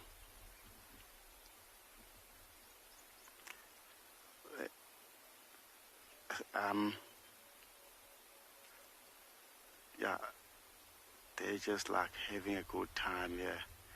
But they're gonna hunt if something comes.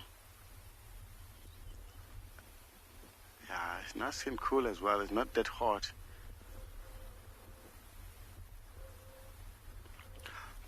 While Marian, when the mom have the new cubs, they don't really like them because they still need to make sure the other younger cubs, they having a good time of, especially when they have a kill, because these two, they won't think about the small one. They'll just eat and trying to fight with them. They will only allow to join the pride again when the other cubs, they're slightly bigger as well, so they can able to defend, especially when they're feeding. And that's why they've been kicked off.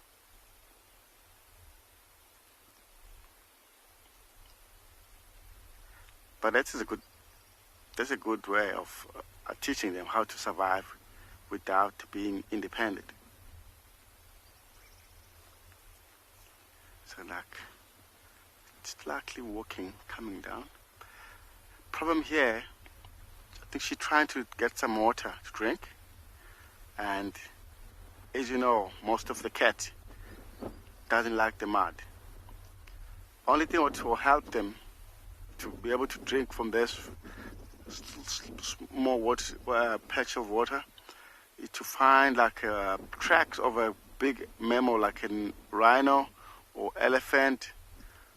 When they have like a small cup of that, they will drink from there. But into this mud, it's almost impossible for the lion to jump into this mud.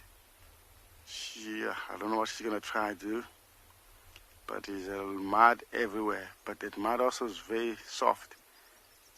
and she's like hoping to find a small puddle so she can drink from that. But she decided to lie down in a cooling place. Wow, that's a very good plan of hiding. If it's anything coming around, they won't be able to see, especially if they're coming from behind her. She will be able to see that. Yeah, it looks like they're gonna sit here a little bit longer. Not sure. We'll sit here and wait and see what's going to happen.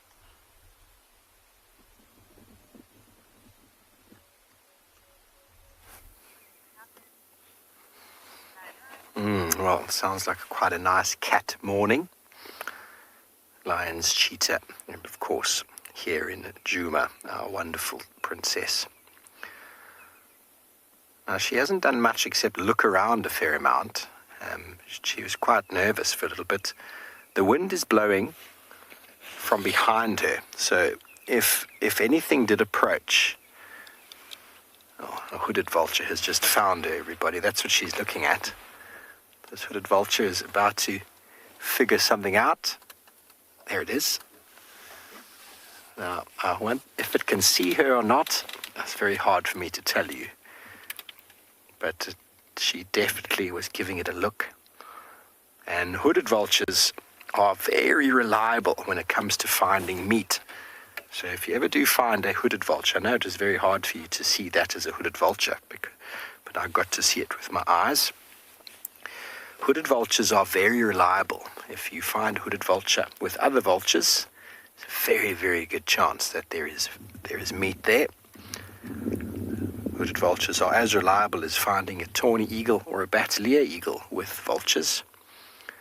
A group of normal whiteback vultures here, there's never too much to be concerned about. They might have just been bathing the night before, sort of hanging together as they dried themselves the night before, so I don't rely too heavily on them. But if you find a hooded vulture with a group of whitebacks, the hooded vulture will be very close to the kill. Because leopards are so secretive, though, it's very uncommon to find leopards and kills with vultures.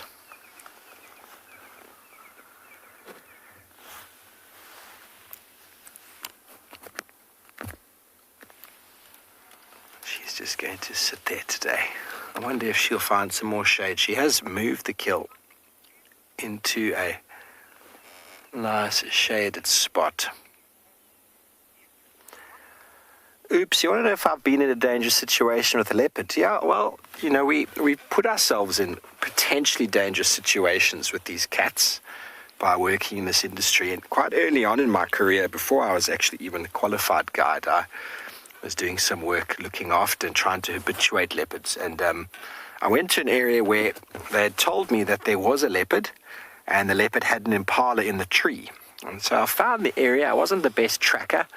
I found the vehicle tracks that had gone off, and I went there and I drove in to try to find where this leopard was. I couldn't find a leopard in the tree. I couldn't find a leopard anywhere.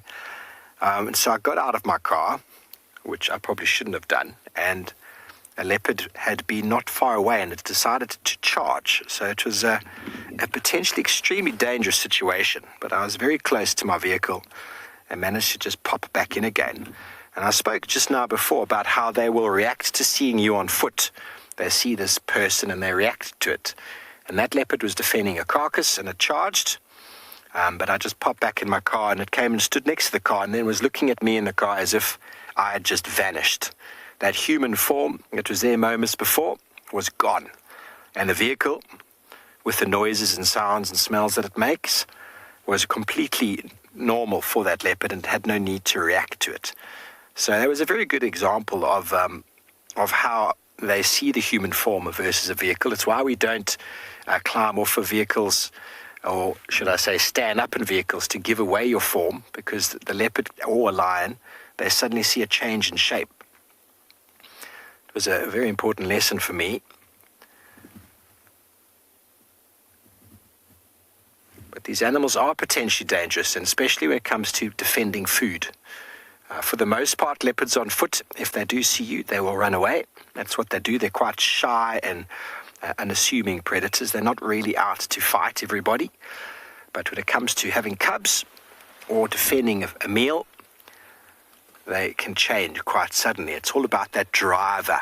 The driver, are they afraid of you? Which generally leopards are afraid, they move away from people. But if they're defending something, their driver is more overwhelmed or overweighted by the need to eat or defend a kill or the need to defend cubs. And because the cubs can't run away, the leopard will put itself between the danger and the cubs rather than running away. But for the most part, they would move away. That's what they do.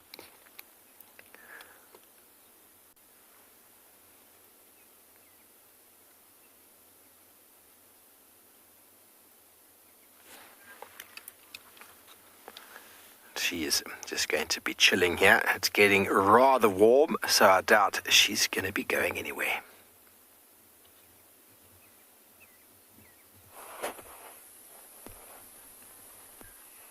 Look at how these two hippos, the one on the right is resting its head on the back of this other one. But look on the back of this hippo on the left, you'll notice there's two water terrapins on the back, and the one at the or the hippo on the right, there's another water terrapin there.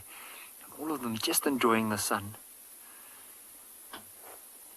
Because often with hippo, whenever they rest, because they move, majority of the time that they do move to go and feed us during the night time and early part of the morning, when they do get back into the water, that's when they rest up before they have to go out in the evening again. And sometimes, when you find them in the water, this is how they would normally lie down with their heads on top of each other's backs. Like you can see here. We're just lucky. This one, you can see it quite clearly.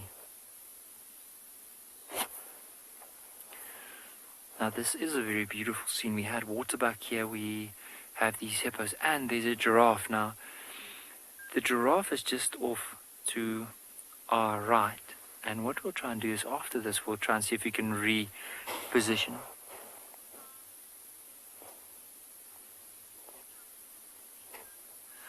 Charlie Whiskey, with what I've noticed from hippos, especially the bulls, is of course when they move out of the water, they will then spray or spread their dung in certain areas to mark it and tell the other hippos that this is of course their area. But often in a water hole, what they do is, if there's any bulls in it that are not dominant, they are often pushed away from the rest of the pod. So you'll find that there's a group of hippos together with the male or that territorial bull there with all the females. And as soon as that male gets too close, either then there's going to be a fight or he's going to push that one out. And eventually, like, either kill him or push him just out of the water, so he has to find another source of water. But sometimes in very dry conditions, there's not a lot of water around. And then they'll tolerate the younger bulls, but they have to show that they are not, that they are submissive and they don't get too close. But otherwise, it's just mainly a form of them just showing their dominance by either showing their teeth, possibly even rushing towards that younger bull and pushing him away. Those are some of the signs that you could possibly see.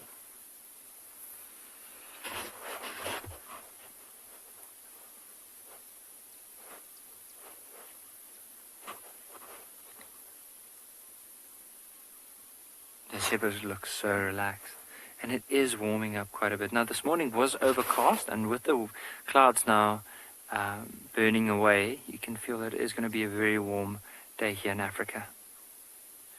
Just trying to scan the water. I'm sure that even if there were lions around or any other predators, the chances are likely that they won't be lying down in the open. They'll more likely be going to find just a nice dense patch of shade to go and lie down.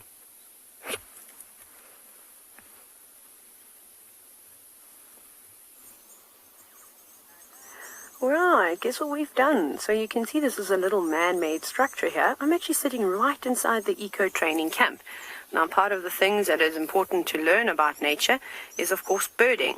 So we have a little bird bath here that attracts, as you can see, multiple little bird species, and it gives often the students an opportunity to hone in on those birding skills. Now we've got a bunch of blue waxbills here, which are the bright blue birds with a little bit of brown on them. And then we've also got some firefinches here. And I think that there is a combination of African firefinches as well as Jamison's finches that have been fluttering about. But some of them are just not staying still enough for me to be able to tell the difference between the two. They look fairly similar, just except the African firefinches are typically a lot darker in color, and the Jamison's firefinches don't have as much dark sort of coloration around their face. They're quite light, and then on their backs it's sort of like a washed out pinky brown color. There's no red-billed firefinches because they are obviously appropriately named after the color of their beak, and they have a red beak. Sometimes that changes with some birds in breeding season, but that's not the case with the red-billed firefinches. So this is really cool.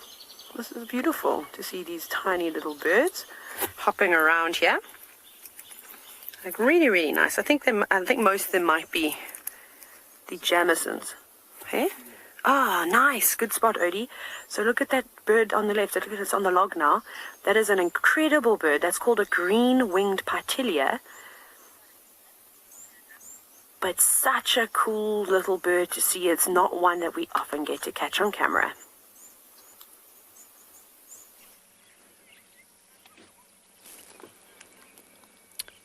Beautiful. Finch is also my favorite bird. Here we got a whole bunch of antelopes, Nyala, N-Y-A-L-A. Nyala, they are one of the species of antelope.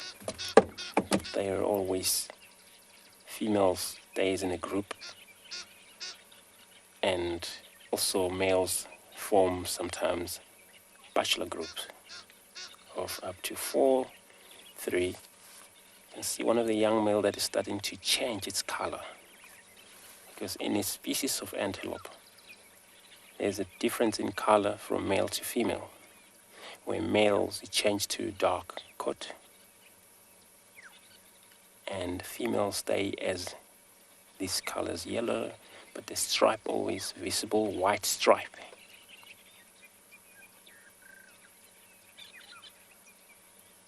So these young males still associate with their mother,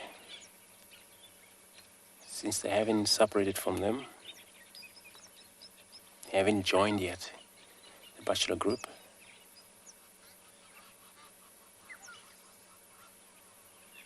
Look how many of them. Look at these stripes, amazing.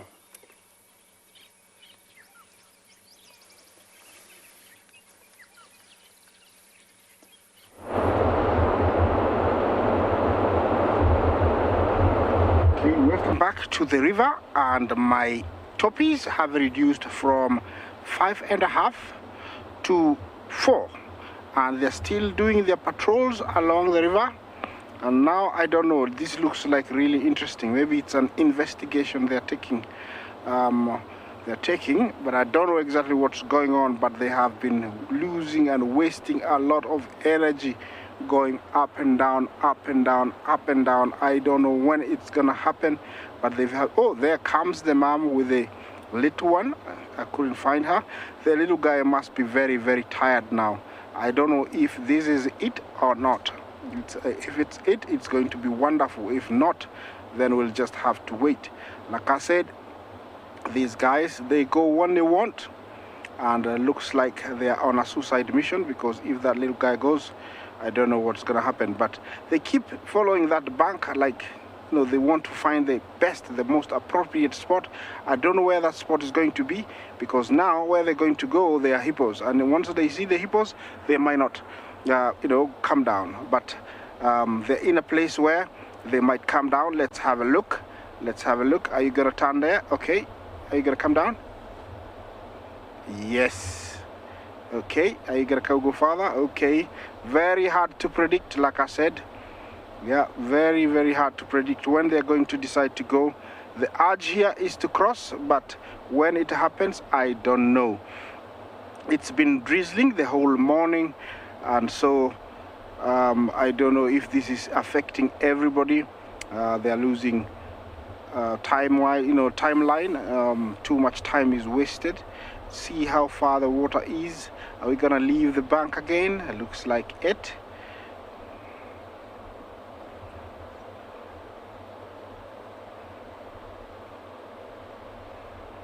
Karen, Jumbo, how do I know, or how do we know when the migration is over?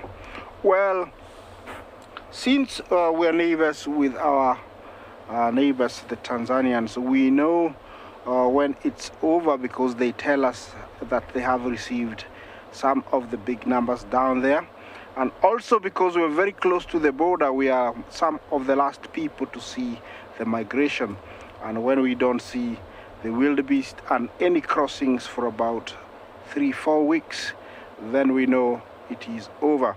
But basically, there is information all over the social media going on about crossings and the migration. So we normally catch up on social media with fellow guides from neighboring countries, other camps, relatives, and they tell us, they've seen lots of wildebeest heading in that direction. Then we know that they're still here, or they've headed down south. Then we know that they are gone. So Karen, social media plays a very big role, but also we're very close to the border, so we experience with them coming and the last ones going. Yes, they have gone back to the bank. Another quick meeting there maybe. Yeah, you can imagine how much energy they've wasted for the last almost 3.5 hours coming down, going back. That little guy, I feel sorry for him. He must be very, very tired. Very, very tired. You can tell that he's still very wobbly. Every now and then you think he's gonna fall. So it's very risky actually if they do cross with that little guy. Looks like they have left the river bank and they're heading out into the open. It doesn't mean that it's over. They might go and stay out there for a little bit and then head back.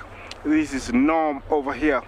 I've gotten used to it, and it's a very interesting behavior. All animals, when they come down here, they portray the same behavior. Zebra, topi, wildebeest, all of them do the same. They come, they touch the water, get back, stay out in the open, then decide to come back, and it's very hard to predict when they're going to go.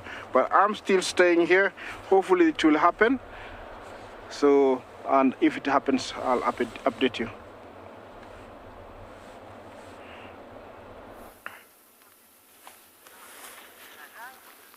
Thanks, Isaac. Well, it is a patience game, sitting there waiting at the river.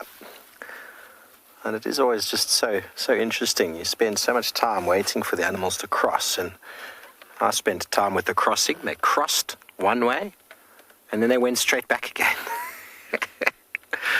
They thought the grass was greener on the other side, and then they came back again.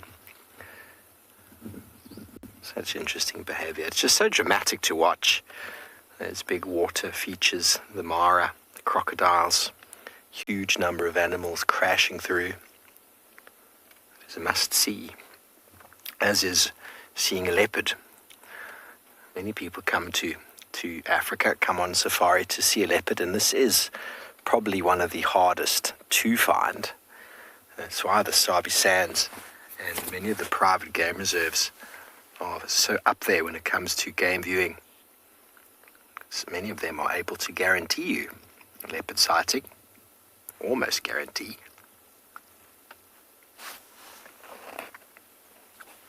And obviously we've got a leopard on the floor, but there's nothing quite like that sort of amazing shot of the leopard perched in the tree,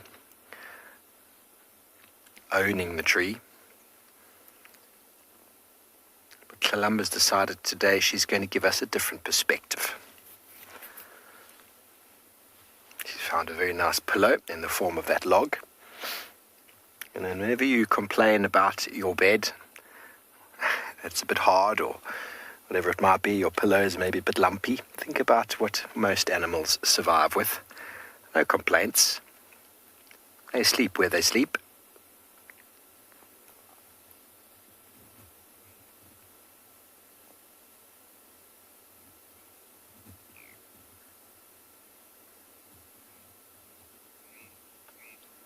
So just to be clear on that last story, everybody, when I said that that leopard charged me, it made more of a noise than a physical action. It did come out eventually, but the noise a leopard makes, and a lion for that matter, is one that's supposed to intimidate, and it does. It rocks you to your core. The sound of a lion growling or a leopard growling, there's nothing quite like that in the world, especially when you're out of your comfort zone, out in the wilds. There's nothing that can quite make your body tremble like that of a growling cat.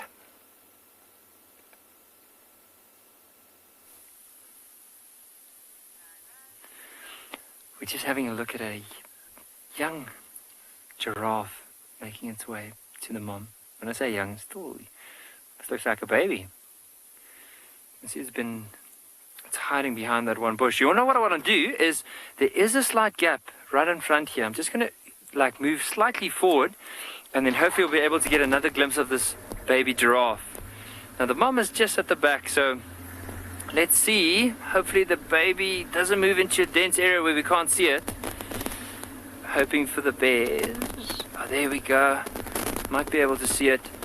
I'm just going to reposition like that. There we go. And just to show you how big this little one is, we can compare it against the mom. Oh, don't go. This little one's moving away from us now. But so there's the little one, and look at the size difference. The mom is off to the left. So there's the mom. Look at how tall the mom is, and look at how small that youngster is.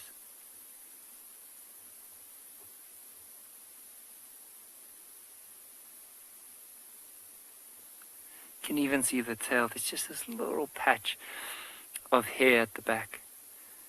And of course he doesn't want to be seen, so he's moving in behind a bit of cover. But you can see mom is picking away.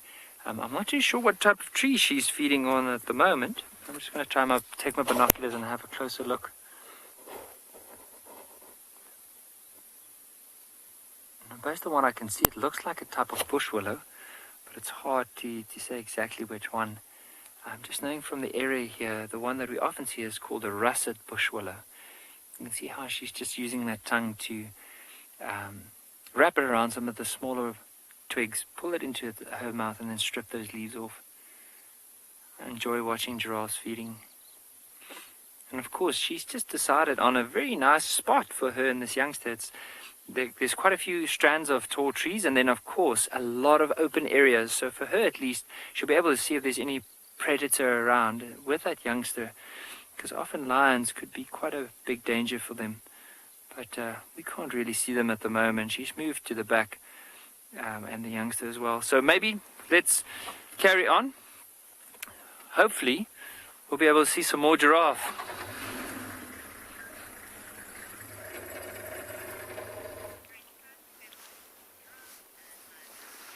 Yeah, giraffes, beautiful to see, and luckily in open grasslands like in the Maasai Mara, you'll never miss a giraffe even from 5 kilometers away.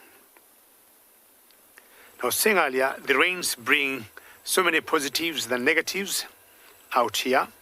And you can tell these egrets that we rarely see them coming out in an open area like this without dealing or walking with the mammals they feed with. They're out here getting anything they could catch, also from the ground. Now the rains also bring so many worms or so many other insects or anything that could be living underground out, coming to enjoy the rain, and in the process also all these birds that you see here having a party benefit from. We've got the cattle egrets, sacred ibis, black-headed herons, yellow-billed storks, and there's continued spitting here in the Mara since the big rain stopped earlier.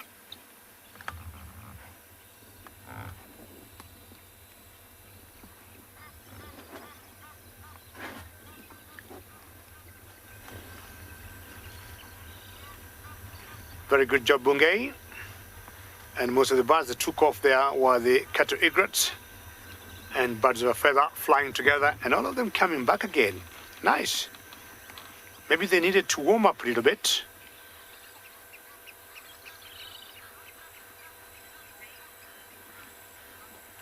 Ali, we've got two rainy seasons in Kenya, the long rains and the short rains. We are currently going through the short rains, which have started, I would say, from this week. We shall continue seeing the short rains that may go until sometimes in October. The long rains normally start in the months of March, sometimes April, coming through to June. Now, last night, Ali, we had such a heavy storm, or rather very big rains, and they continued the whole night. And I was trying to find out from a friend of mine, but we got a feeling we recorded 250 millimeters of rainfall last night. And that's what has brought all the joy to these birds that you see here, because a lot has come out from the ground.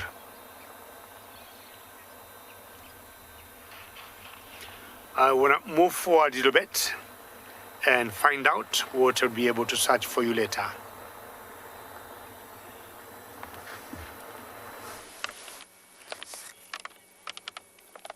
Beautiful.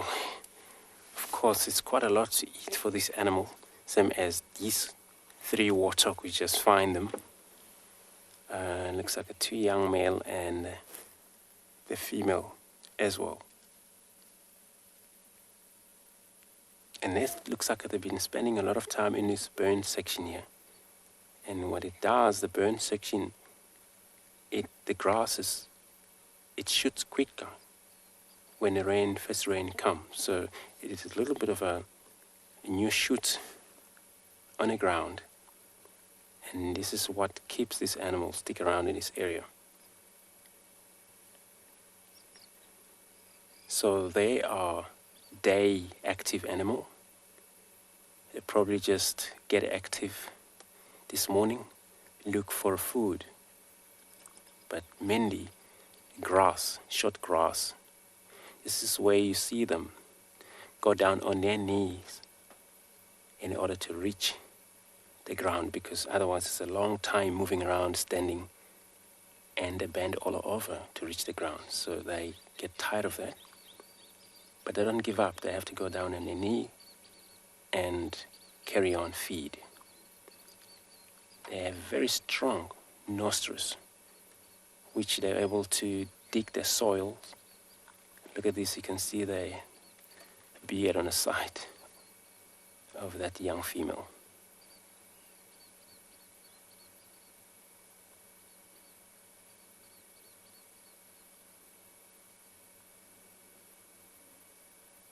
You mainly find the warthog mixed with impala, zebra, baboons, giraffe sometimes. This is all for safety. You talk about sense of smell, sense of hearing, and eyesight. Eyesight, it tends to be very much not great for them, but sense of smell is good. So that when they stick around with the others, they might have a sense of our eyesight and a hearing, and that's where the safety it's always be there for them. See how they move. Now join the male. See that male we're talking about, not actually full grown male, still also young male still, but you see the warts coming out of the face.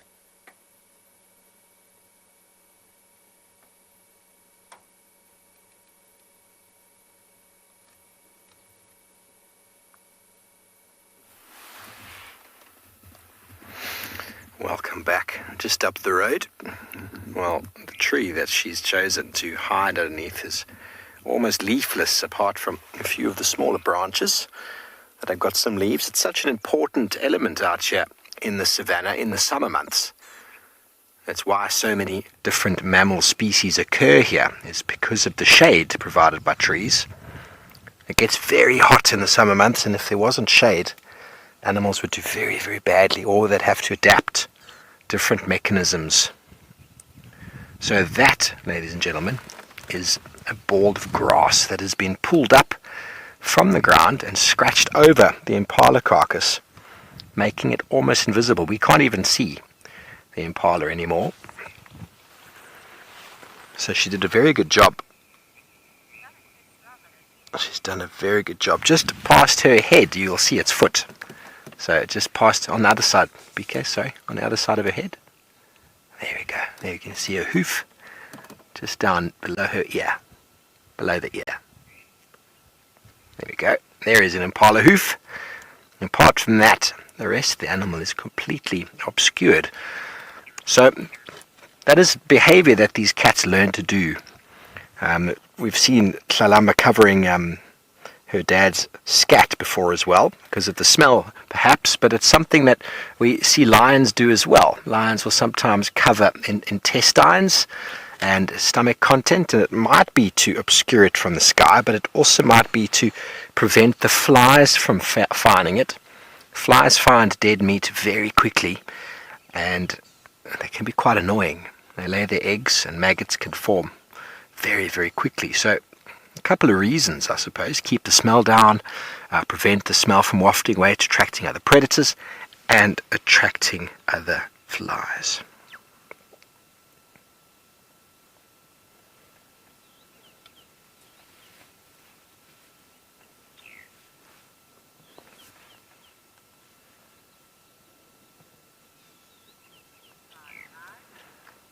So Tlalamba's going to spend the whole day here, everybody.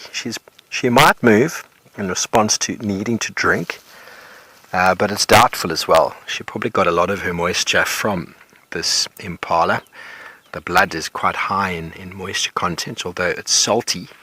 We're not that far away from the watering hole. We're probably about 800 meters or so, maybe even, I'd say we're less than a kilometer, so it's not that far away. So you might find her going off to drink. They will drink readily if available, but right now for her to walk through the open area when the sun is starting to get warmer is one of those energy efficient or energy costing sorts of activities. So you might find her just sort of hanging here for a fair amount of the day, and then maybe in the early evening as it cools down, maybe moving over. But for now, this is what she's going to be doing. She's probably going to be here this afternoon in the same place. The carcass most certainly will be. There's no need for her to leave. If she does leave, as I said, to go drink, she will come back.